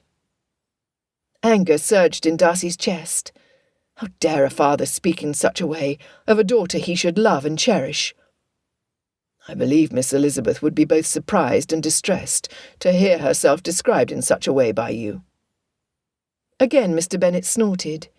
He said nothing in reply, as the game continued in silence. Darcy realised that Elizabeth's father had every intention of walking away, with both his pride in his chess skills intact, and a confidence that his daughter would remain in his home. "You insult the child, who has striven the hardest to gain your approval." Darcy again acted with hesitancy in making his next move, though his voice was firm. "And these are the actions of a good father?" "I know what you rich men are about, Mr. Darcy. You see young girls like my daughter as a way to pass your time and ease your boredom in the country. When you return to London you will forget about her, as she is left behind with her heart broken and crushed." Mr. Bennet's bishop slid across the board, its opponent seemingly vulnerable. Darcy could see that the older man wanted to rub his hands together, but did not, so nothing was given away. "You do not know me enough to accuse me of such, Mr. Bennet." Darcy had his own strategy for the game. He also had his own path for the conversation. "I became acquainted with Miss Elizabeth in July of this year, sir. This is not the work of a moment." "July, you say?" For the first time, outright disdain covered Mr. Bennet's face. "I have heard nothing from her about you, Mr. Darcy. You must not have made much of an impression on my impressionable child." Another piece moved across the board. "Your child was mired in a pit of despair at your plans for her." Darcy hesitated over his move, as if unsure. "How could you do that to her?" "You have no right to question my parental decisions. It is I who knows what is best for Lizzie." "No, sir," Darcy countered. "You only know what is best for you." "And where is the error in that, young man?" Darcy's play seemed haphazard and ill-timed, as if he barely knew the rules of the game, and was guessing at the movements of each particular piece. "Miss Elizabeth shared that you did not involve yourself in the lives of your children until your youngest came out in society." An advance. "That this same event happened to coincide with the request of your cousin for a bride must have seemed felicitous to you." "It was." A retreat. "I cannot imagine Miss Elizabeth not being clear in her opinions of marriage to Mr. Collins. You have to know she is miserable at the thought." "She will be content to be mistress of Longbourn." "Will she now?" At this there was a change of engagement, a move to give a swordsman an advantage, or to play their target as a fool. "How long would she have to live with your cousin under your roof before that event would take place? Decades? A quarter century or longer?" "I am ready to end this game and this conversation." Thomas Bennet smirked. "I would like to offer a wager, Mr. Darcy." He stared his opponent in the face. "I propose we make the results of this game more interesting." Darcy wanted to smile. He did not. He had been a master chess player at Cambridge. He supposed Mr. Bennet had been the same during his university years, though the intervening decades would have likely provided no real challenge for him from the residents of the neighbourhood. He imagined Elizabeth's father had taught her the game enough to stimulate competition, though not to win. At least he hoped so. It was 20 minutes later when Darcy walked into the drawing-room. His eyes found his target. Elizabeth was seated near the window, ignored needlework resting on her lap. Mrs. Bennet and the remainder of her daughters were either engaged in sorting ribbons or looking at fashion plates in well-used women's magazines. At his entrance and rapid approach, Elizabeth set the embroidery hoop aside and stood. There was no preamble, only a direct approach. "Miss Elizabeth Bennet, would you do me the honour of accepting my hand in marriage?" Darcy's words were clipped. his voice easily carried across the room. Elizabeth heard the screech of her mother and the squeals from her youngest sisters. She ignored them and peered into Darcy's eyes. "You are angry, sir." She could see the muscles of his jaw clinching as his teeth almost ground together. He did not even look at her while he made his brief proposal. "I am." "May we walk in the garden, so I can provide you an answer there?" Elizabeth tilted her head and looked even closer at him. Even under distress, he truly was the handsomest man she had ever seen. However, having her younger sisters and mother as witnesses would not do. "You are not rejecting me, then?" "I am not," Elizabeth quickly responded, surprised how sensitive she was to his regard. "Nor am I accepting you, yet." In a move meant to calm the situation, she touched the back of his hand, where it was fisted at his side. The pain that had flashed in his eyes at the thought of being rejected had touched her heart. Why did she feel his hurt so deeply? "Sir, might we speak of this privately?" "No, Elizabeth," Mrs. Bennet interrupted.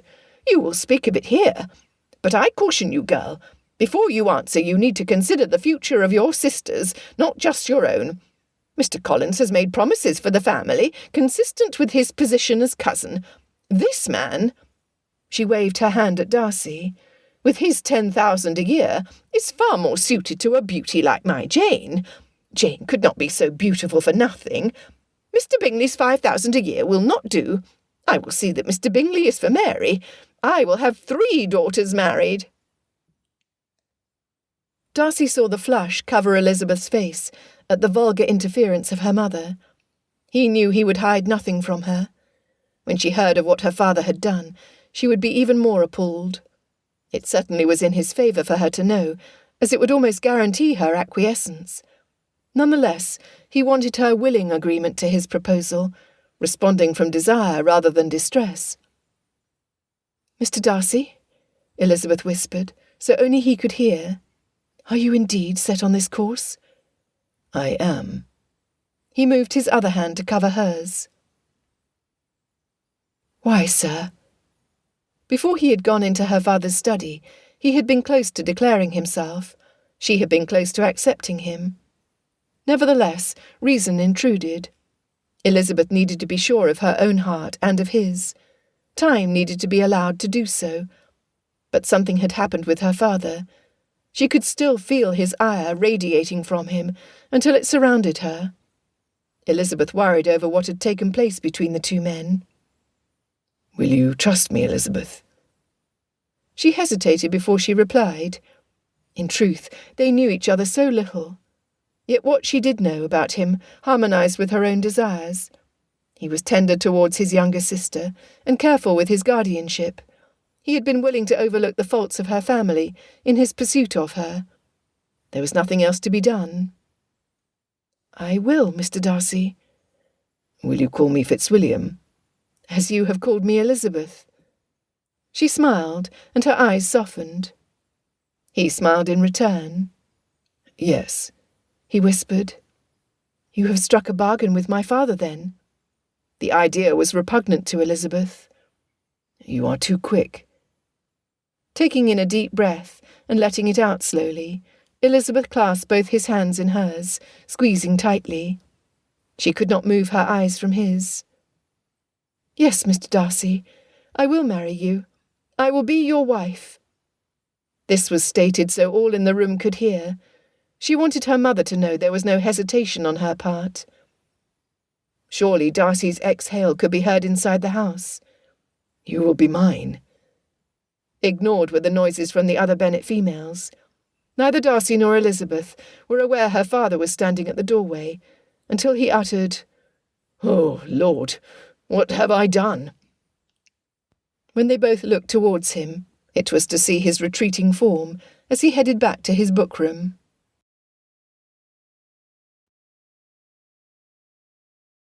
Chapter 7.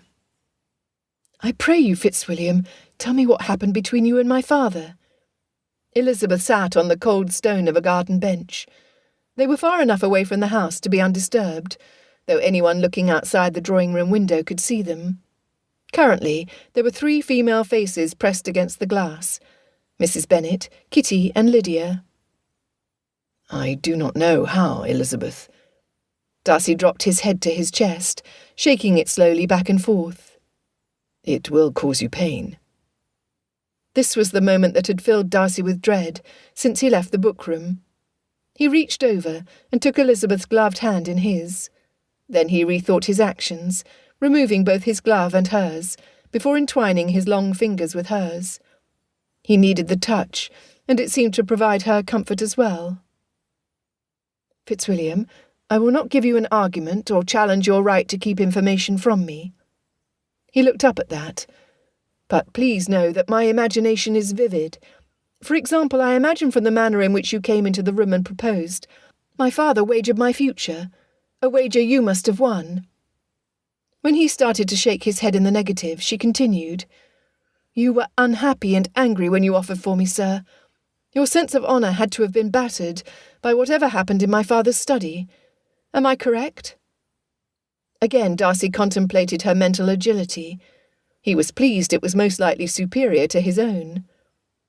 Yes and no, Elizabeth. A sigh ripped from Darcy's chest. You are both correct in your conclusion, and entirely wrong. She pondered what he meant. Then she truly looked at him. He was not withholding information because he did not believe she was undeserving or unable to understand. He was protecting her. His very nature had to be screaming at him to remain silent, so she would never know the depths her father had plunged to in his quest to secure his family. Oh, no, no, no! Elizabeth put her free hand to her mouth. It was not just me, was it? It was not only my future my father bartered with, it was my mother and my sisters as well. She saw the truth on his face. He could hide nothing from her. What was the wager, Fitzwilliam? Darcy cleared his throat. We played chess. At Elizabeth's nod, he proceeded. Our discussion was becoming heated when he challenged me.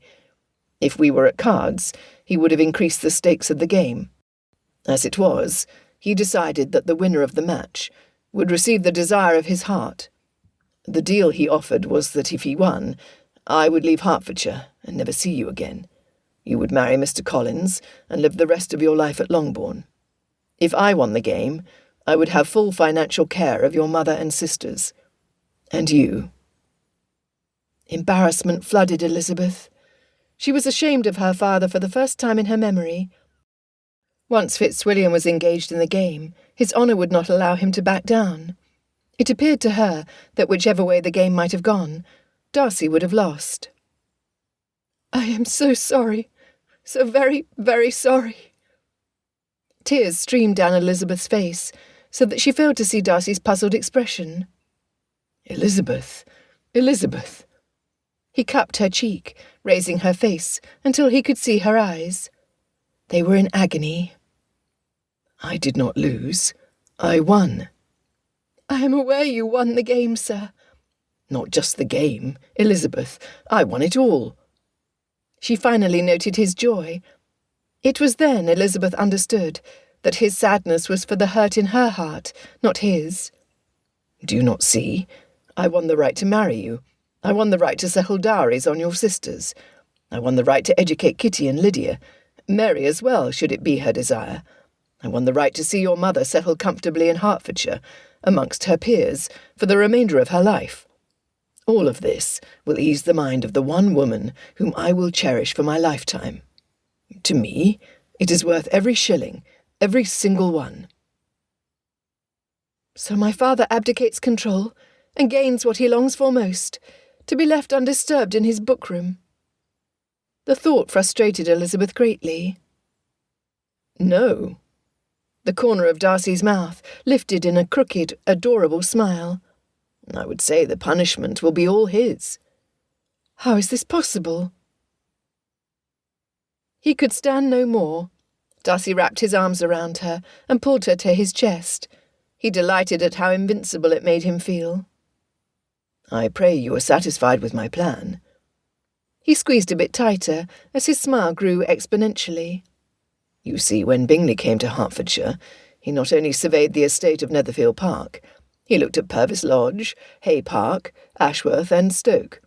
I shall purchase one of the estates, and see your mother and sisters settled there upon the future demise of your father. However, I believe the portion of my plans which will become your father's biggest regret will take place when my aunt, Lady Catherine, shows up in Hertfordshire." Elizabeth tilted her head to the side and raised her brow. "What are you thinking, sir?" Her voice was stern. "I may not know your family well, my dear, but I do know my aunt. When she finds out I will be marrying a relative of Mr. Collins, the man will no longer possess the living at Hunsford. My aunt will see to that." "But, sir, once a living is given, it cannot be taken away."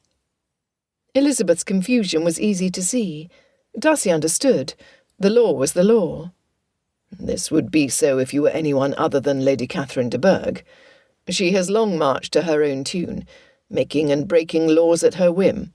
Because she is a force of nature in her own right, few have made the effort to correct her. It is why I have had such a time convincing her I will not marry my cousin.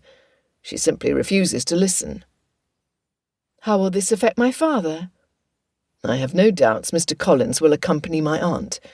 When he no longer has a position, I will merely remind Mr. Bennet of his offer to house his cousin until the time the estate passes to him.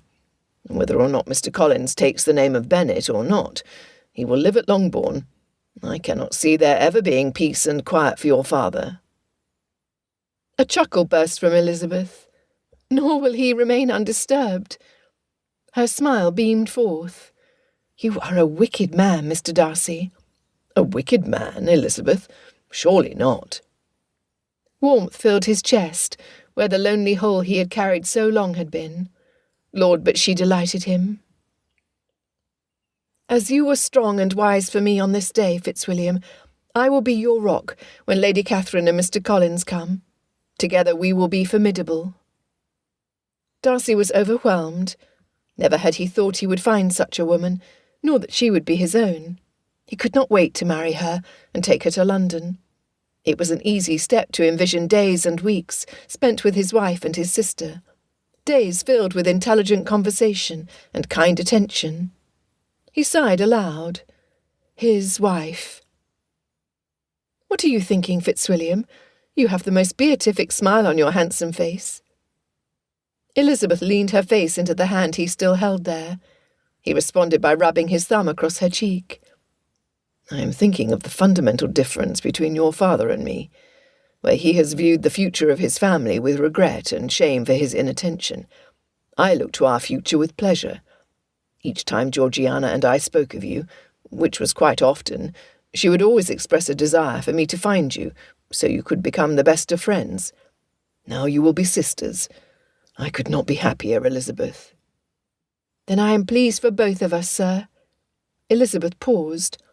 "Do you not worry that this is taking place so rapidly?" "I do not." His voice held no hesitation. "For think, Elizabeth, in the 2 days I have been in your presence, we have quickly learned to express ourselves honestly and without fear.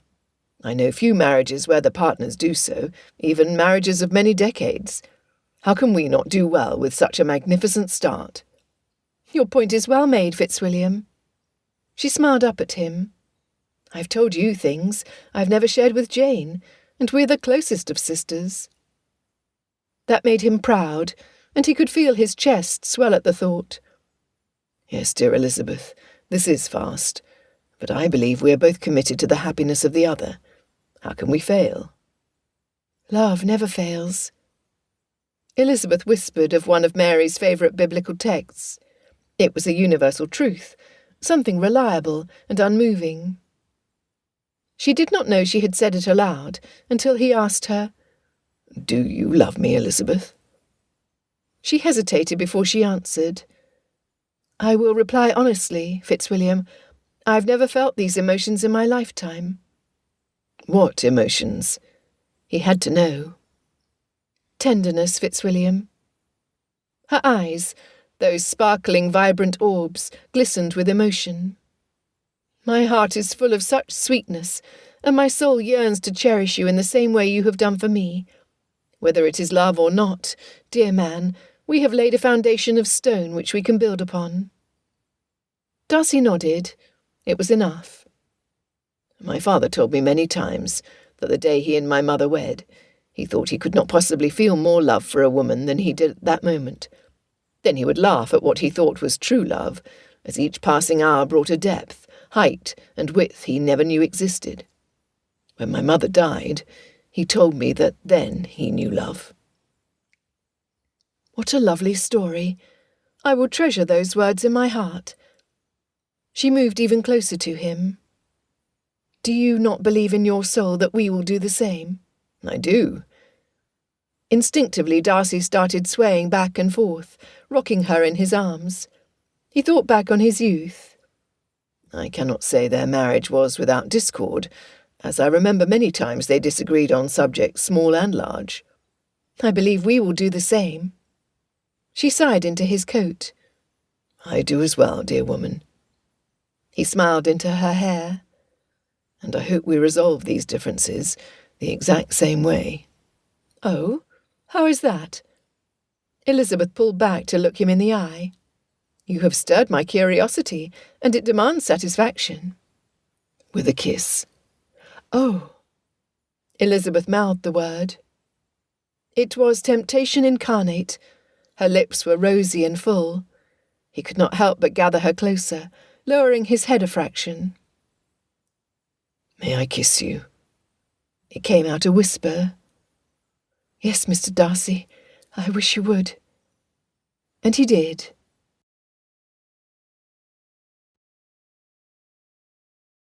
Chapter 8.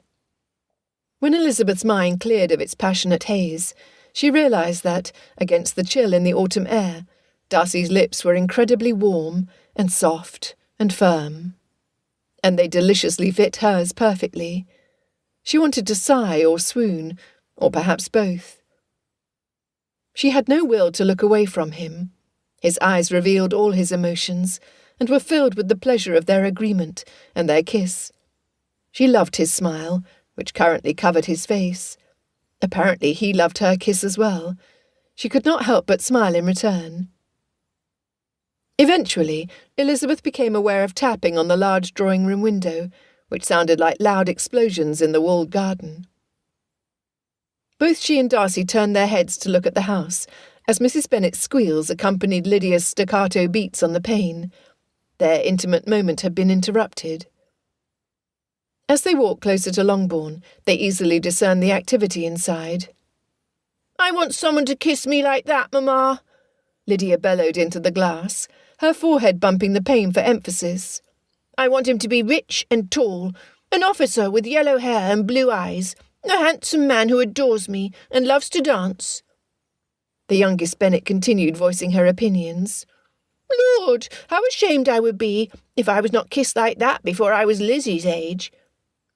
"I want an officer too," added Kitty into the fray, only her mouth was muffled, as she was not so close to the glass. It came out sounding like, "I want an off-tooth," which was ridiculous.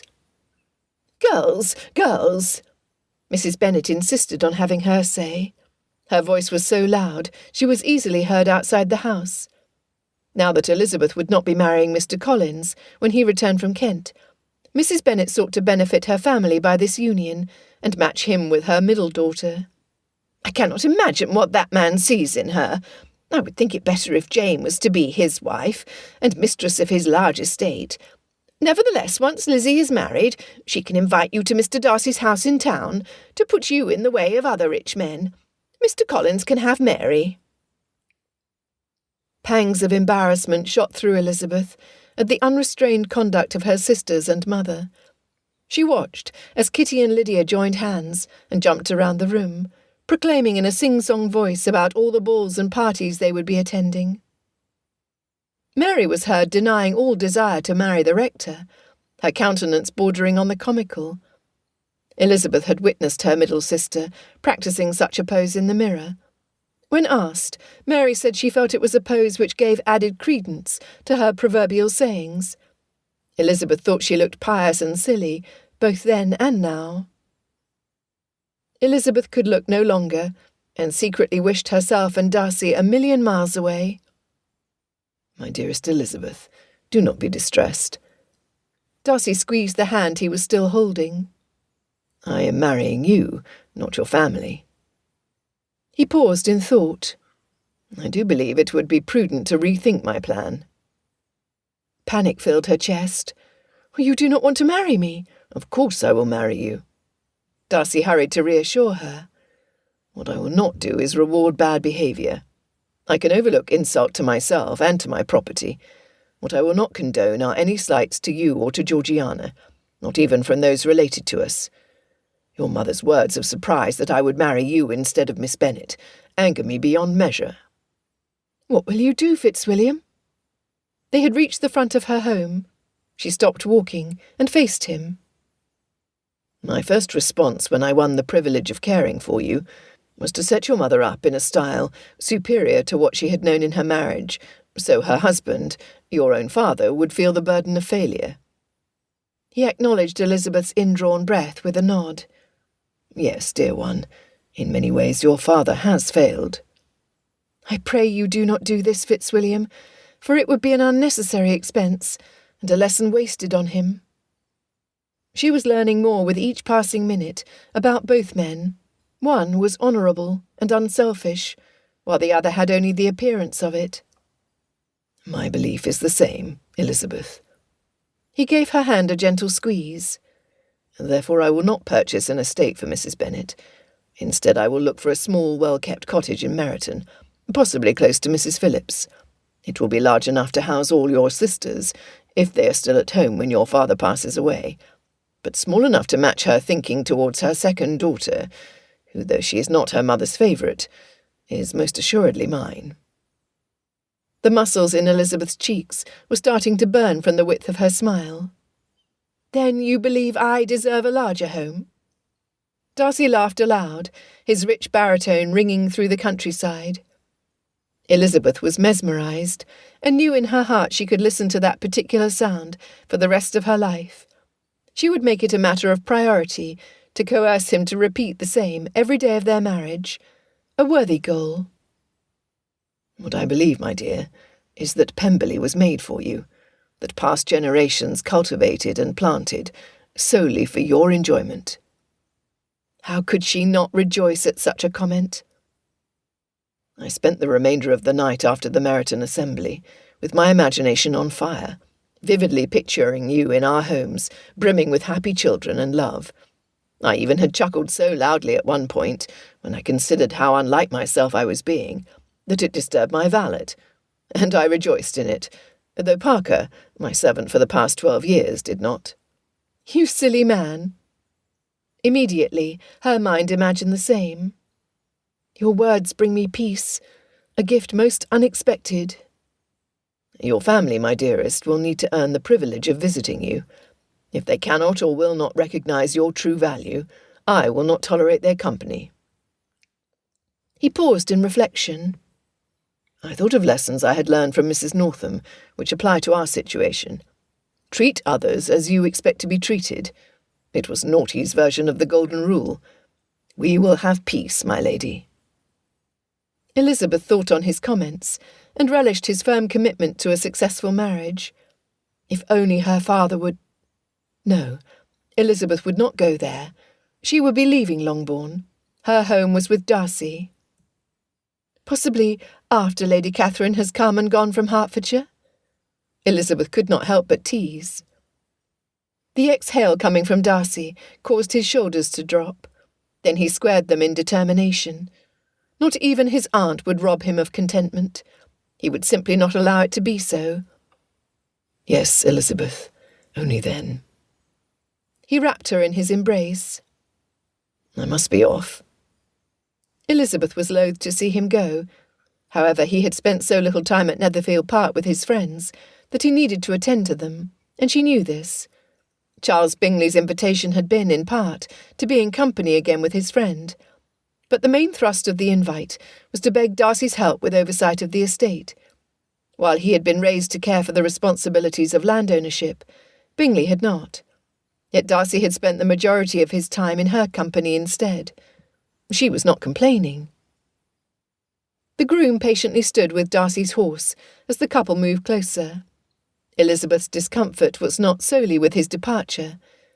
She had been young when she had last ridden and fallen off a horse, now preferring her own legs to the fore. Elizabeth Bennet, while I deeply appreciate you feeling the loss of my company, I am thinking this is not the sole reason your steps have slowed almost to a halt. He asked. You do not ride? Not if possible, sir. The response was rapid and clipped. So you can ride, you just do not like to ride. Is it their height which is bothersome? Elizabeth's laugh had an edge to it. My dear man, it is not that they are so tall, for I dearly enjoy being in the topmost portion of the highest oaks. She swung her arm in an arch, encompassing the nearby forest. Then she dropped her chin and looked up at him, her eyes luminescent. It is that they refuse to stand in one place. A horse moves randomly and rapidly from side to side. I know better to climb a tree when the wind is strong and does the same. Why should I try to sit on the back of an animal who clearly does not want me there, as it irritating these steps wherever it wants?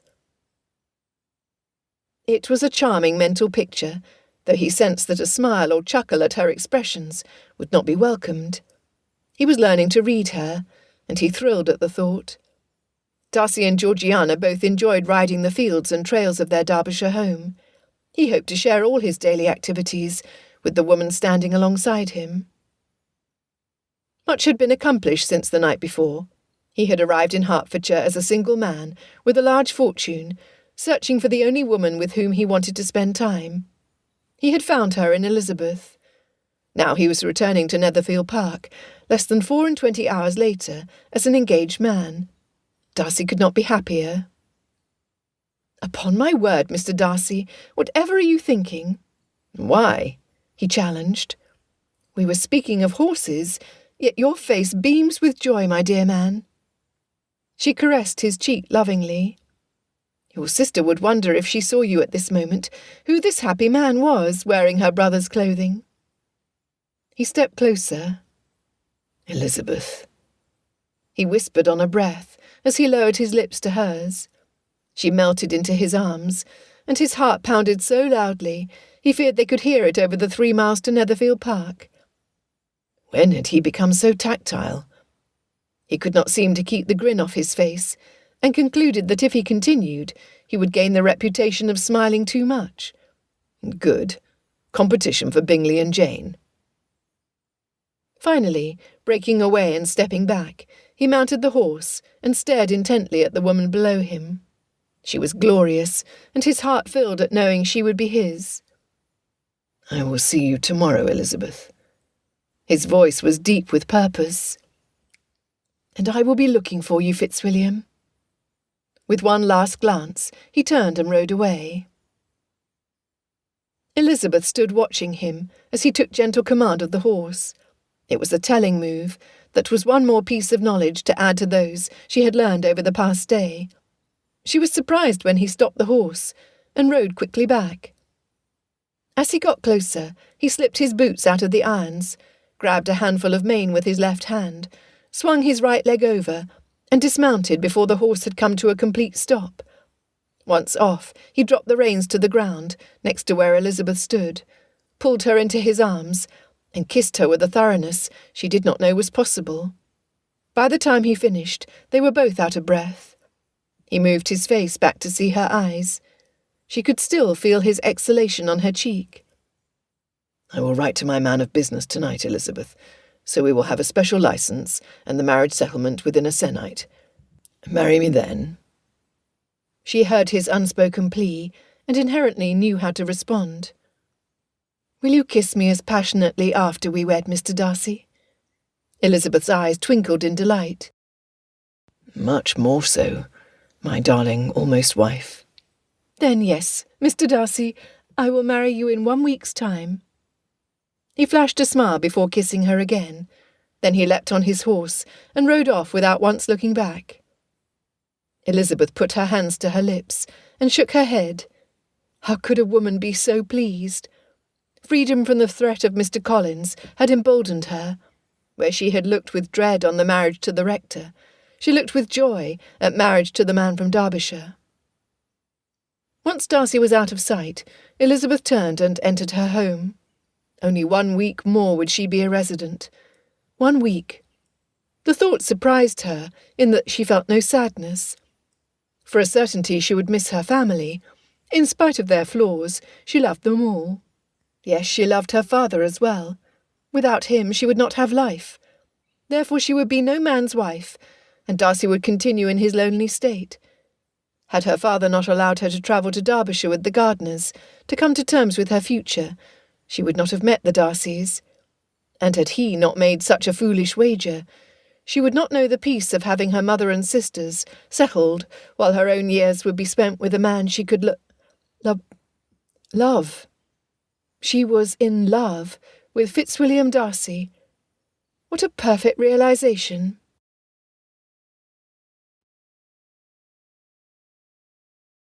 Chapter 9. What were you thinking, Papa? About what subject, daughter? Elizabeth's father despised confrontation.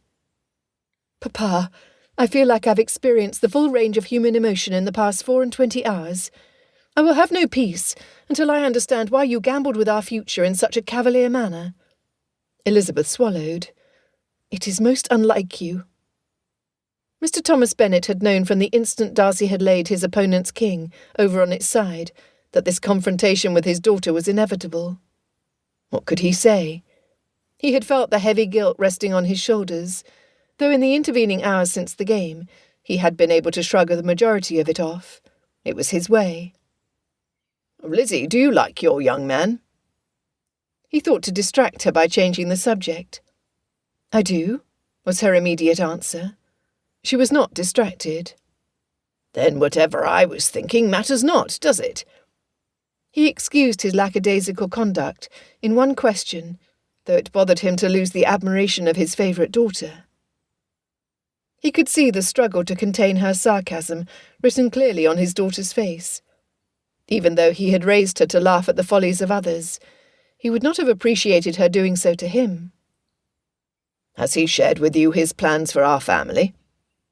Mr. Bennet had been confident that the only salvation for his wife and daughters lay with Mr. Collins. To have both his plans and his self-proclaimed superior intellect challenged and won by a much younger man was humiliating. His instinct was to look upon Darcy with disfavour. Nevertheless, Elizabeth desired him over Mr. Collins. Not that Mr. Bennet was much surprised. He has. Mr. Bennet knew if he dug in his heels in the matter of stubbornness, she would dig deeper. Though he longed to know what Darcy had in store for his remaining daughters and his wife, Mr. Bennet would not lower himself to ask. Instead, he raised his brow, something which had always drawn a response from this particular child. This time it was to no effect. Finally, he stood from his bookroom chair and walked around his desk to where Elizabeth stood. I have been a selfish being all my life, Lizzie. In practice, though not in principle, her father began. As a child I was taught what was right, but I was not taught to correct my temper. I was given good principles, but left to follow them with the laxity I chose.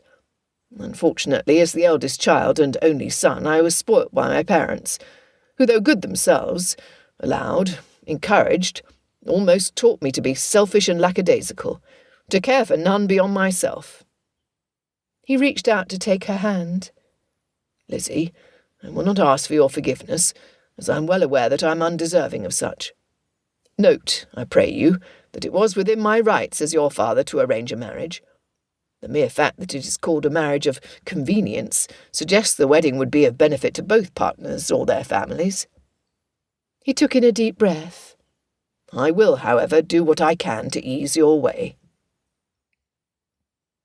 By this point, Elizabeth was no longer surprised when he slipped some justification into his conversation. It added to her disenchantment. Papa, until this summer, when you decided to engage me to your cousin, I would have said that next to Jane, I knew you and felt closer to you than any other person in the world.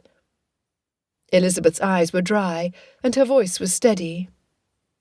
Nevertheless, You're abdicating your responsibility for our family's care.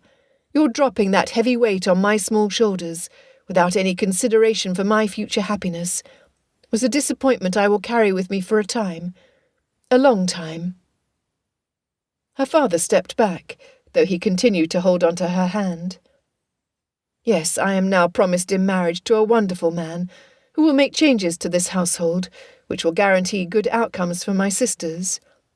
If you truly mean what you say, that you will ease my way, then I ask you, no, I beg you, to restrain Mamma and my youngest sisters tomorrow, when the Netherfield party arrives. Though we are used to their outbursts and Mamma's nerves, others are offended by them. Should Jane have any hope of becoming attached to a gentleman such as Mr. Bingley, there can be no embarrassment generated by Mamma, Kitty, or Lydia." Mr. Bennet used his free hand to rub over his face. Elizabeth knew he would consider this request a hardship. His pattern was to ignore a situation until it either resolved itself or disappeared. She waited for him to reply. Finally he did so. "I will speak to your mother." He breathed in deeply. When he offered no more, Elizabeth raised her own brow in imitation of him, placing her free hand on her hip. "And I will confine Kitty and Lydia upstairs." For the first time since Elizabeth's birth, she did not try to pacify him or make things easier. Mr. Bennet dropped his chin to his chest, and then looked back at the clearness of her eyes, the lift of her chin, and the erectness of her spine. "You have grown up, my Lizzie." "Thank you, Papa." As if she were already the mistress of a large home, she turned and walked out of his book-room. "Mr. Darcy, wherever have you been? We have seen little of you since your arrival." In Darcy's opinion, Caroline Bingley would have been a pretty sort of woman, if she had learned to modulate her tone, and the critical words which spewed from her mouth with regularity. She was well dressed, and trained to care for a home. Her dowry was £20,000, and she should have appealed to Darcy. She did not. "Am I to report my comings and goings to you, Miss Bingley?" Darcy's happiness did not overshadow her impertinence at asking such a question, and the sternness of his voice indicated he was displeased. It was not her right to know his business. However, had Elizabeth asked him the same? Darcy smiled at the thought. He would have answered her readily. "I beg your pardon, sir." Caroline swallowed and looked closer at Darcy. "Mr. Darcy, are you well? The smile on your face. Well, your expression is puzzling. It is not a look we have seen in your company." "I rejoice to see it. Darcy can be quite a dour creature when he is not occupied." Charles Bingley walked to greet his friend and stand by his sister. "I am pleased you are returned, Darcy. I was planning an afternoon visit with the Bennet family, and wondered if you wanted to travel with me." Bingley waited, his posture one of impatience and anticipation. "That would work well for me, Bingley.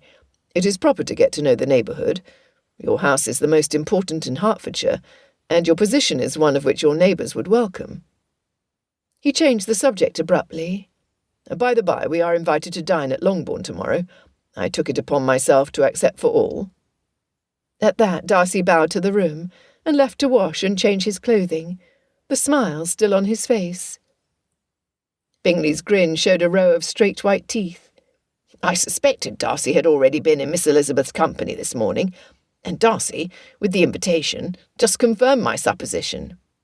"Oh, Charles, you think you know everything." Caroline Bingley stood with her hands on her hips, her foot tapping on the marble floor. "If we are to be in company with these chits, it is time to go through my closet, so the Bennet females will know what a woman of elevated rank looks like." She huffed as she walked away. "It is good to have a goal, Caroline," he said to her, retreating back. The evening started well. Caroline Bingley had been ready on time, and the five of them fit in Darcy's carriage, without her and her sister's dresses and hair being squashed, a vital concern to a well-coiffed, unmarried woman. They were welcomed to Longbourn with the fanfare deserving of having company above their sphere in the household. Caroline lapped it up like a thirsty puppy. Charles Bingley immediately went to Jane Bennet's side, while Darcy headed to Elizabeth's.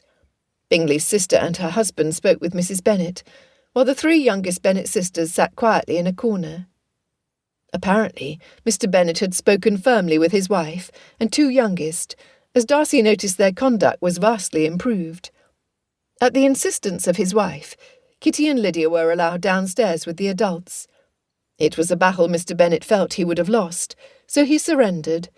So far, they had caused no harm. When dinner was announced, Darcy was pleased to offer his arm to his betrothed. Bingley did the same to Jane and Caroline. Caroline had jockeyed into position, where she assumed Darcy would escort her to dinner, and her ire was piqued when he did not. Without Kitty and Lydia's giggles and loud chatter, and Mrs. Bennet's nervous outbursts, the only noise around the table was the quiet whispers between Darcy and Elizabeth, and Bingley and Jane. Gratefully, Mrs. Bennet had allowed open seating, so they were able to choose their dinner companion. Caroline Bingley was not at all pleased. Thus it was a surprise, either unpleasant or delightful, depending on the hearer, to most of the guests, when Mr. Bennet stood to make an announcement. "Yesterday morning our daughter Elizabeth accepted an offer of marriage from Mr. Darcy. I've given my blessing and consent." The uproar was instantaneous. Mrs. Bennet had been prepared for the announcement, and had resolved to maintain her composure, but failed in the end. Caroline Bingley had shouted, "No!" into the fray, and Bingley had jumped up to offer his congratulations. Nobody in the dining room heard the carriage arrive. None heard the thump of the heavy wooden cane on the marble entrance hall floor, and not one person realised Lady Catherine de Bourgh and Mr. Collins were standing in the doorway until she spoke. "Fitzwilliam Darcy!" She had entered the room with an air more than usually ungracious. The expression on her face proclaimed her desire to be anywhere other than at Longbourn. She had been forced to travel an inconveniently long distance in the company of her insipid rector, and she was determined to use everything within her power to halt her nephew from making a terrible mistake. Lady Catherine de Bourgh wanted heads to roll. Her rector followed her into the room, though he stopped a step behind her, as if seeking refuge from an oncoming threat. "Lady Catherine, I expected your arrival, though hoped it would have been at Netherfield Park, to save Elizabeth from this confrontation." He looked down at Elizabeth as she lifted her chin to him and smiled. "I will not tolerate poor manners in front of my betrothed." "Betrothed?" Both his aunt and her rector spoke at the same time. "Yes, Lady Catherine." He did not address Mr. Collins. "I have offered my hand to Miss Elizabeth Bennet, and she has accepted. We shall be married." "This is not to be borne!" Fury poured from his aunt like water from an overflowing dam. "Since infancy, you have been destined to marry Anne. You are meant for each other." She stepped closer, her chin lifted, and her eyes direct. "You do not intimidate me, Darcy. I have known you since you were in leading strings. Your family will be displeased that you have shunned your responsibilities, that you will bring shame to Pemberley and the name of Darcy, and that you are forsaking proper guardianship of Georgiana by attaching yourself to this woman of decidedly inferior birth." "I think not, Lady Catherine. So many times I have heard the same rant from you, that I almost know what you would say before you utter it. I am in no way terrified by you." He smiled in the face of her rage. "I shall have such causes for happiness that I can, on the whole, have no cause to repine." "You obstinate, headstrong boy! I am ashamed of you.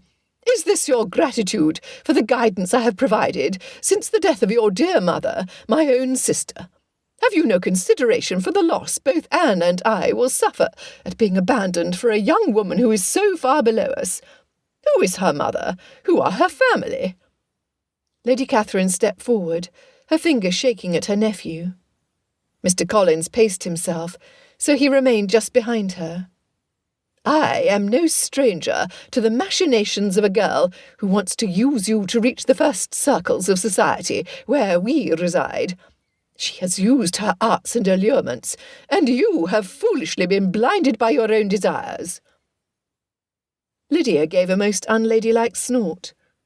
"Arts and allurements? Lizzie? Well, it is blatantly obvious you do not know who you're talking about. My sister would not know an allurement if it hit her in the face. What a joke!" Caroline Bingley used the distraction to stand and move next to Lady Catherine's side. Lady Catherine caught the movement and demanded, "Who are you, and what are you about?" Caroline had not imagined she would be so addressed. "I am Caroline Bingley. I, too, noticed Miss Elizabeth using her flirtatious ways with Mr. Darcy at the Assembly in Meryton only 2 nights past. I stand beside you, Lady Catherine." "You, Bingley!" Lady Catherine gave a sound very similar to Lydia's, though she would not call it such, as a woman of her sphere simply did not snort. "Does not your family reek of trade? You seek to attach yourself to my nephew? Never will that happen. Now sit back down. You are not wanted or needed here." At that, Elizabeth stood and clasped her hand into Darcy's. He did not know if she needed support or was wanting to give it. It mattered not. "That is enough." Darcy moved away from the table, drawing Elizabeth to his side. They were a team, comrades in arms. Again he looked at Elizabeth and smiled. Then he looked back at his aunt, his eyes piercing into hers. "You have no right to enter this home. You have no right to advise me. You have no right to declare me as engaged to Anne, and you have no right to expect me to follow your commands. For 5 years I have been my own master. For 5 years you begged for assistance, rather than offered help when I desperately needed it after father died. I have been alone, Lady Catherine. Once I marry Elizabeth, I will have a home filled with love and joy. We will guide Georgiana to a marriage which will be full of the same. I will be wed to a woman I love, admire and respect. I will no longer be alone." His words met with silence, until Mr. Collins spoke. "Pardon me, Mr. Darcy. I am exceedingly sorry to inform you, the nephew of my most noble patroness, that you cannot marry Miss Elizabeth." "I cannot. Why ever not?" Darcy was not in the mood to be addressed by the rector. William Collins was not a threat to him now, nor would he ever be. "Because she is betrothed to me." Lady Catherine spun on her heels at his words. "This is the girl you were planning to bring to Hunsford, Miss Elizabeth Bennet. You shall receive the full force of my fury for doing so." "Yes, no." His voice stuttered. "But for you, Lady Catherine, I will end the engagement with Miss Elizabeth and marry one of the other Bennet daughters." He bowed so low he threatened to tip over. "You imbecile! I am done with you. Return to Kent and pack your bags immediately." Lady Catherine dismissed him, with no concern for the law, or the fact that the night was already dark. "You may make your home in this squalid cottage. I have no use for you any more." Before Lady Catherine could turn back to Darcy, the Reverend William Collins approached Mr. Bennet, seeking refuge for the night, and a home as soon as he returned from Hunsford Parsonage. That arrangement appeared satisfactory to Mrs. Bennet. She was no different than the mothers of the temps. A single man who would inherit an estate, even if it was her own, was highly desirable. "I shall have a room prepared for you right away, Mr. Collins." Mrs. Bennet rubbed her hands together in pleasure. She turned to her second daughter. "I can almost forgive you for putting me through this ordeal, Lizzie." Again, Darcy spoke up to regain charge, only to have Elizabeth's free hand rest on his arm. It stopped him, his attention redirected from Lady Catherine to his betrothed. "Fitzwilliam, did I hear you correctly when you stated that our home would be filled with love and joy?" Her eyes were luminous when she looked up at him. "Were your words spoken with deliberation?" Darcy patted the hand on his arm. They were. He grinned at her, his eyes soft and warm. I see. Her smile grew to match his. Her voice was a whisper. Are you saying, then, that you love me as I do you? So focused were they on each other that they became unaware there were others in the room. You love me? Darcy was stunned. He had never thought to hear the words so soon. He saw the twinkle, then he looked at her lips to her smile. It was brilliant. You want to marry me, then?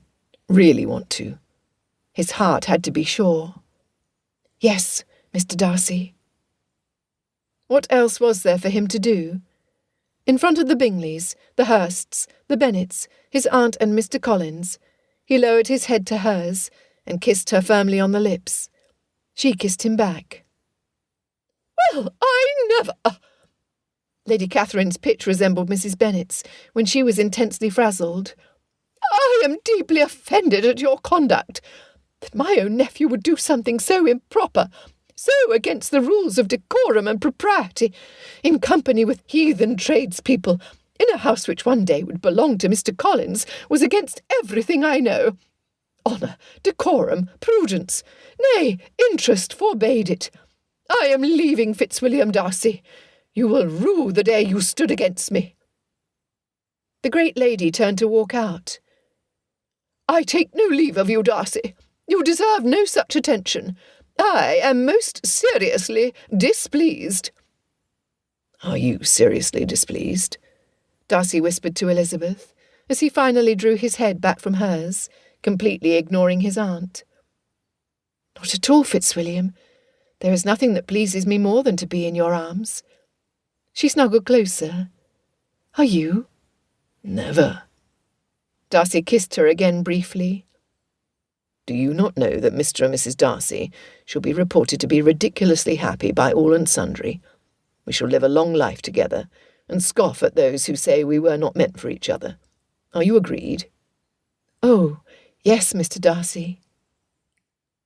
He still held her to his chest when Lady Catherine stomped out the door.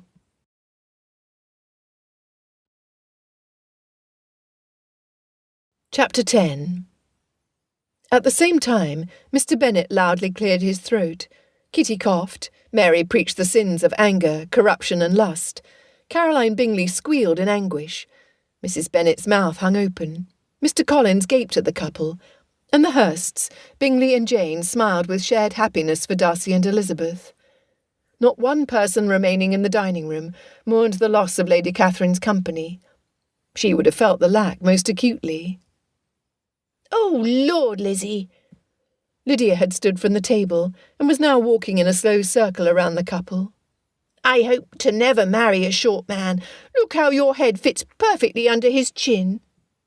She stopped and put her finger to her cheek, tilting her head. I thought I wanted someone similar to John Lucas, but I do not believe his arms are long enough to wrap me as tightly as you are being held.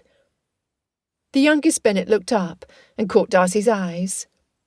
I would not have thought it, Mr. Darcy, but you will do for Lizzie after all. Darcy realised Elizabeth had long ago learned to overlook her youngest sister's strongly expressed, youthful opinions. For him, it was a relatively new experience. He could feel the heat in his face, and knew the tops of his ears would be bright red. Yet he counted the cost of a temporary embarrassment against having Elizabeth in his embrace, and knew he would put up with anything to keep her there. I commend you for your keen observation, Miss Lydia. What else could he possibly have said to an impertinent young girl who should not have been at the table? Me too, Mr. Darcy, Kitty chimed in. I want to marry a tall man too. Darcy finally stepped away from Elizabeth and bowed to the second youngest. I shall keep that in mind, Miss Catherine. Mr. Darcy, you have sullied my sister's reputation by your ungentlemanlike conduct. Mary's spectacles perched at the end of her nose, and her chin was raised, while her head turned slightly to the side. In spite of the fact that Mr. Collins intended to offer for her sooner, you shall have to marry Lizzie. It is the Christian thing to do. Thank you, Miss Mary. For the life of him, he could think of nothing else to add. Well, Mr. Darcy, it seems you must indeed marry my Lizzie. My children and wife have spoken." Mr. Bennet seemed resigned. "The events of the evening will provide fodder for years of entertainment, and though I do not want to lose Elizabeth, I now know I am doing so to a worthy man." Darcy noted Elizabeth's embarrassment as her eyes went to her eldest sister. Jane's head was bent, as a rose blush covered the parts of her face that he could see, and her hands twisted and pulled at the napkin in her lap. He felt their mortification. "I am sorry," she mouthed for his eyes alone. "That such a great man would choose to overlook the impropriety of my family eases me, Fitzwilliam." "I am sorry as well, Elizabeth." Darcy had been appalled at his aunt's conduct, and the vitriol spewing from her mouth. If anyone should be ashamed of their relatives, it would be him. Nonetheless, there was no reason to accept blame for the bad behaviour of others. "Fitzwilliam, I believe that what tests us will make us stronger." He took her small hand in his, and could not keep the smile off his face. It continued to amaze him how comfortable and at peace he felt in her company. Had it only been 3 days since he spied her at the assembly? So much had happened. It was difficult to imagine so few hours had passed. "I say, Darcy." Bingley stood and spoke. "My family and I join in extending hearty congratulations at your betrothal. You are the most fortunate of men to have captured a woman who makes you happy. I hope each and every day draws you closer as your family grows and flourishes." He lifted his glass. "May you have grey hair that comes from old age, wisdom and worry." At that, Darcy cocked his head, lifting his brow in the process.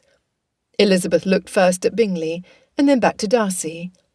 Mass confusion filled the room. Only Caroline Bingley spoke. "Whatever do you mean, Charles?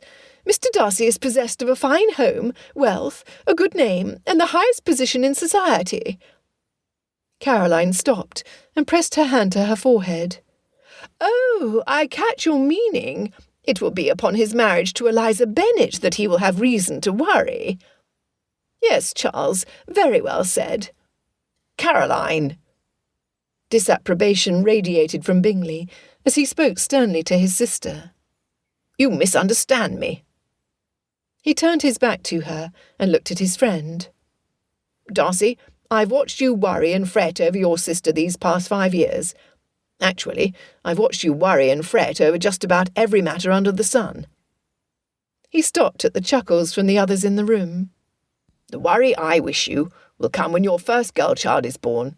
If she looks like her mother, you will love her with such passion that your hair will streak with silver as she nears the age to come out and marry. Your firstborn son will add to it by riding his pony at breakneck speed over the fields of your estate. He will swim before you're ready and run when you wish him to walk.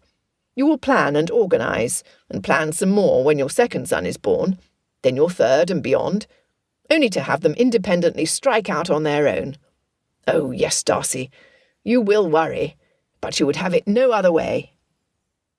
"Thank you, Charles." Darcy was almost overcome with emotion. "We will remember your words always." He raised Elizabeth's hand to his lips and kissed the inside of her wrist. He caught the glint of tears at the corners of her eyes and knew that her heart too had been touched. The rest of the evening was spent in pleasant discussion, at least for Darcy and Elizabeth. As the Netherfield party filed out of Longbourn for the return trip to Bingley's estate, Darcy walked alongside his betrothed. "We weathered our first storm, Elizabeth." "That we did."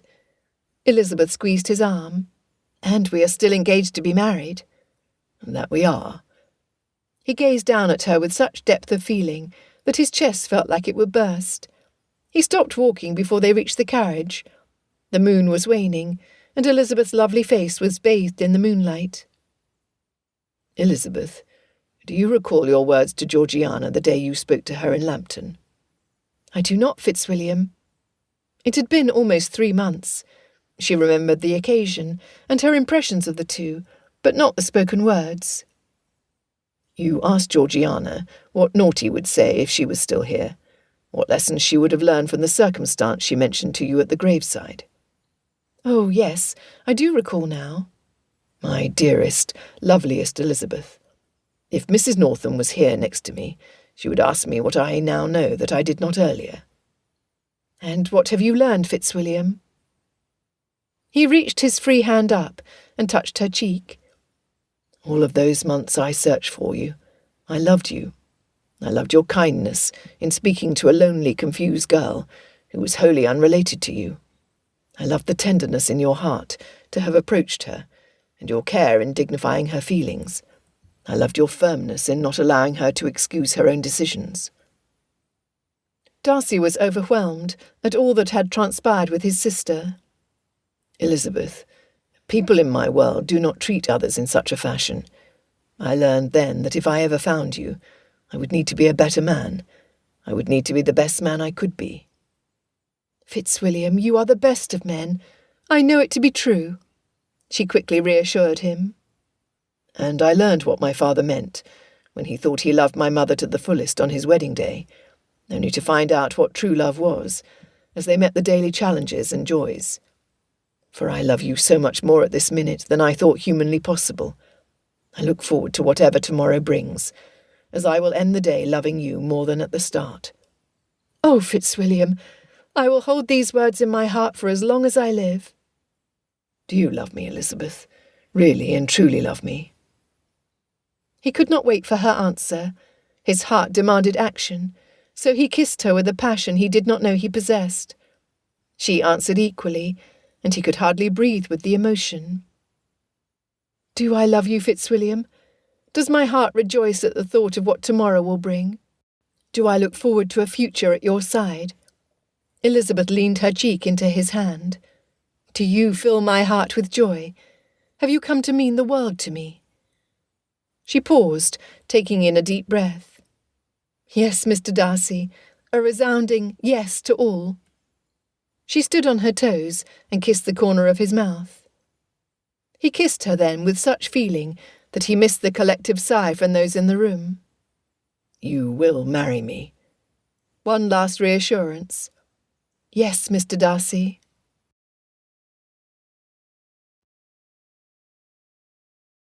Epilogue, 10 years later. The hallways of Pemberley resonated with the sounds of happy children. The Darcys' 5 boys were joined by Charles and Jane Bingley's 3 daughters. Mary Bennet, who had never wed, nor had ever been inclined to do so, was trying to herd them outside into the garden without damage to the valuables, in the niches along the corridor. Mrs. Hurst was heavy with child, so their family remained at their townhouse in London, as it was too dangerous for Louisa to travel this close to her confinement. Miss Bingley had foolishly entrusted her dowry to the treacherous Mr. Wickham, the same man who had tried to elope with Georgiana all those years ago. He had presented himself to Caroline as a close friend of the Darcys. In a short period of time she was penniless. Thus Caroline was forced to remain with the Hursts, to care for the 2 young girls in the household, as she no longer had an income of her own. She had never been able to move past the jealousy she felt towards Mrs. Darcy, so had not, until George Wickham, accepted the attentions of any other gentleman. Afterwards, Hurst and Bingley refused to sponsor her in society. For her, it was the bitterest of blows. Georgiana Darcy was thrilled when her brother wrote to her that he had found the young woman from the cemetery. When he mentioned his betrothal to her in the same letter, she had been overjoyed. Elizabeth Darcy had become a trusted friend and confidant. When Georgiana had met and fallen in love with Lord Winters, the Marquis of Devondale, it had relieved her heart to have Elizabeth ease her brother's way. Elizabeth watched the children and her sister from the stone bench in the centre of the garden. Her husband soon joined her. Did Jane bring news of the rest of your family? Darcy had come to dread the annual visits of Mrs. Bennet. Both Kitty and Lydia had calmed with the discipline of the headmistress at their finishing school. Kitty had married an injured soldier living in London who took up the law. Lydia had fallen head over heels in love with the new rector of the Meryton parish. Therefore she lived but a short distance from her former home. Elizabeth chuckled softly. According to my eldest sister, who has never said an unkind word about anyone, Papa and Mr. Collins have become combatants in their own home, with Mamma in the middle. Jane called her the mediator, but I cannot see it. Darcy sniggered. I can see in my mind's eye your father using his intellectual prowess to keep Mr. Collins from his bookroom. I can also see Mr. Collins being entirely unaware of these efforts, and bursting into where he is most unwelcome, completely oblivious to his being uninvited, offering to share his spiritual counsel and wisdom with your father. The mental picture was a comedy of errors. Over the intervening years, Elizabeth was able to carry on conversations with her father, but the relationship never returned to the days prior to the summer Mr. and Mrs. Darcy met. She had come to terms with this soon after she married Darcy. She had her own family and her own home. Jane also told me that Mamma would be tending Lydia during her confinement. Darcy snorted loudly, a most ungentlemanly sound. I cannot imagine your youngest sister being any happier this time than she was when her son was born. He squeezed his wife's hand and asked, What was it she told your mother? A laugh burst from Elizabeth. Certainly her mother would have found no humour in the conversation, but it was classic Lydia.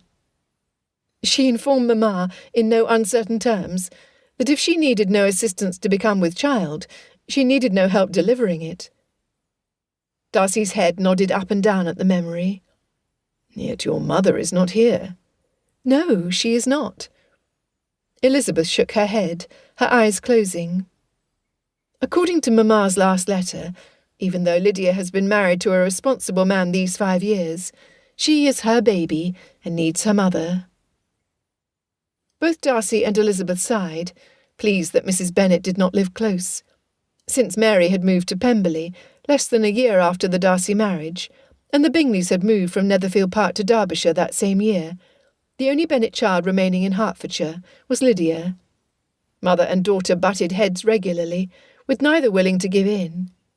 It had to be difficult for Lydia's husband, at least Darcy presumed so, yet the man loved his wife fiercely. As Darcy loved his wife. He looked at the children to see if any were watching before gathering Elizabeth in his arms. For some reason, his older sons delighted in teasing him about displaying affection so openly. "Will Anne come to Pemberley, dearest?" Elizabeth had been sad for her husband when his aunt had succumbed to a cold. Lady Catherine had insisted that people did not die from a trifling sniffle, yet she had done so. Darcy had so few family members remaining that the loss of even one as cantankerous as Lady Catherine was missed. I expect her later today. And your Fitzwilliam cousins? Lord and Lady Matlock rarely left London, but both their sons were country-born and bred. The Fitzwilliam boys loved to tease Darcy, as he was the youngest male cousin. Both men had made arranged marriages, and both men had girl children. The abundance of Darcy males had been a source of continuing irritation, as there needed to be an heir born to inherit the earldom. Elizabeth, dear, are you prepared for all this company? You know I am, darling. Mrs. Reynolds, Pemberley's housekeeper, ran a tight ship, and the house was ready for the influx. I am hopeful this child will not be born while they are here.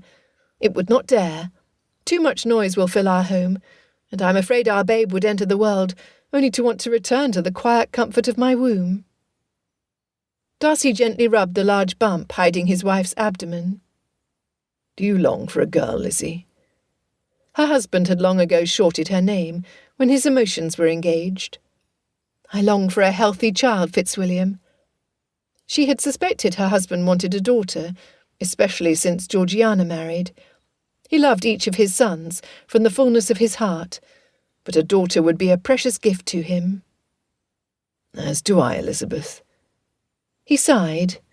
But to have a little girl with her mamma's beautiful eyes and curls to hold in my arms would be a pleasure. I will not deny it. Then we will hope for a girl. They smiled at each other as she leaned into his side. Elizabeth, are you happy with our life? Is our marriage what you had hoped it would be? Even he heard the uncertainty in his voice. You are a silly man. Elizabeth leaned up and kissed him. I love you, dearest, with my whole heart and soul. So yes, Mr. Darcy, I am happy I am your wife." He held her close and surveyed his home, his land, and his family. Of all he possessed, of all he held dear, it was Elizabeth Darcy who captured his heart. "You love me truly?" He needed to hear the words. As Elizabeth opened her mouth to answer, she felt the baby roll from one side to the other, as another dull pain throbbed in her lower back. Grabbing her husband's hand, she laid it over her extended waistline, so he would feel it as well. A smile lit his face, and his eyes sparkled with delight. "Truly, absolutely, positively, I love you." She returned his smile, hugging him as closely as she was able. "You may ask me 1,000,000 times a day, and I will always answer the same. Yes, Mr. Darcy, I love you." Darcy recalled the day, just over a decade before, when he had searched for his sister. Then he remembered the diligence he showed in trying to find Elizabeth. He smiled into her curls, kissing Elizabeth on the forehead, without being aware he had done so. His life, and the life of his sister, had been bleak, until a ray of sunshine had walked into the cemetery. The promise he had spoken to Elizabeth, when Lady Catherine had confronted them at Longbourn, that they would be happy as Mr. and Mrs. Darcy, had come true. He was a happy man. Children's laughter drifted to where the couple sat, bits and pieces of the conversation standing out from the others. "Ew, Uncle Darcy is kissing Aunt Lizzie again." Bingley's eldest, 6-year-old Sarah, was as precocious as Elizabeth had been. She turned her nose up and twisted her face to show her disgust. "Oh, do not worry, Sarah," the heir to Pemberley responded. "It is a sight we often see, so we rarely give it any notice." "Let us play Lord of the Manor, William," Bingley's second daughter asked. While Sarah loved the outdoors, Emily gave all her attention to her dolls. She was a quiet girl who, at 5 years of age, was in training to become an excellent wife. "Oh, please, no, let us not." 9-year-old William Darcy did not want to play with girls. Nevertheless, he knew his parents would be displeased if he did not. The Bingleys were guests in his home, and he knew his responsibilities. He sighed deeply, so that both Darcy and Elizabeth heard him. "Very well, Emily. I'm the master. Will you be mistress, or will Sarah?" Emily Bingley had a very clear sense of what should take place in a home. As the children's voices moved away, Elizabeth clasped Darcy's hand firmly in her own, her breathing shallow and her face pale. "Oh, Fitzwilliam, I'm afraid I may have misjudged who might be the next arrival to Pemberley." The grip on his hand increased to an intense pressure. "Is it time, Lizzie?" He was going to become a father again. Joy filled him from his head to his toes. She looked at him with love in her eyes. "Yes, Mr. Darcy." Almost the end. If you would like to find out if they had a boy or a girl, please continue to listen. If not, thank you for listening to my story. I hope you enjoyed it. Postscript. The elderly man paused before walking into Darcy's study. With the birth of this child, the Darcys' lives would forever change. He took a deep breath and tapped on the door. Darcy had been fretful. In every way this birth was different from the others. Few minutes had passed between the start of Elizabeth's pains until her waters broke. The last 5 times his wife had given birth, she had remained calm, at least in his presence. It had not been the case this time. He knew Elizabeth through and through. The rapidity of the birth process had her worried. That alone made him frantic. Had the babe come too soon? Were his wife and child in danger? In every way the thought terrified him.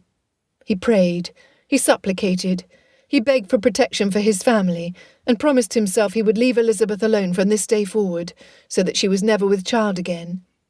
Then he recalled doing the same during each of the 5 prior births. Darcy sighed so deeply it rattled his chest. He would not leave her alone. "Enter." The doctor had come. He would learn his fate. My wife, is she well? Darcy could not even wait for the man to sit. For a certainty, sir, be assured that Mrs. Darcy is in excellent health. The babe? Also in good health, though she seemed quite perturbed at having her life changed so dramatically. The doctor had served the Darcys for decades. He had watched the Master of Pemberley grow from his childhood into an honourable man who cherished his family and protected all under his care. Thus he was overjoyed to share his news. She, Darcy whispered, as if he was hesitant he had heard incorrectly. I have a daughter. You do, Mr. Darcy. Before he could finish, the younger man had vacated the room and rushed upstairs. The doctor imagined the new Miss Darcy would have her father under her control as quick as a breath. He smiled. Oh, yes, Mr. Darcy. Your life and the lives of your sons will forever change. Little girls have special powers when it comes to a father like you. The doctor allowed himself the opportunity to rest in one of the study's comfortable chairs, and pondered how long it would be until Mrs. Darcy was increasing again, because he was confident the lady could only ever respond in one way to her husband. Yes, Mr. Darcy. The end.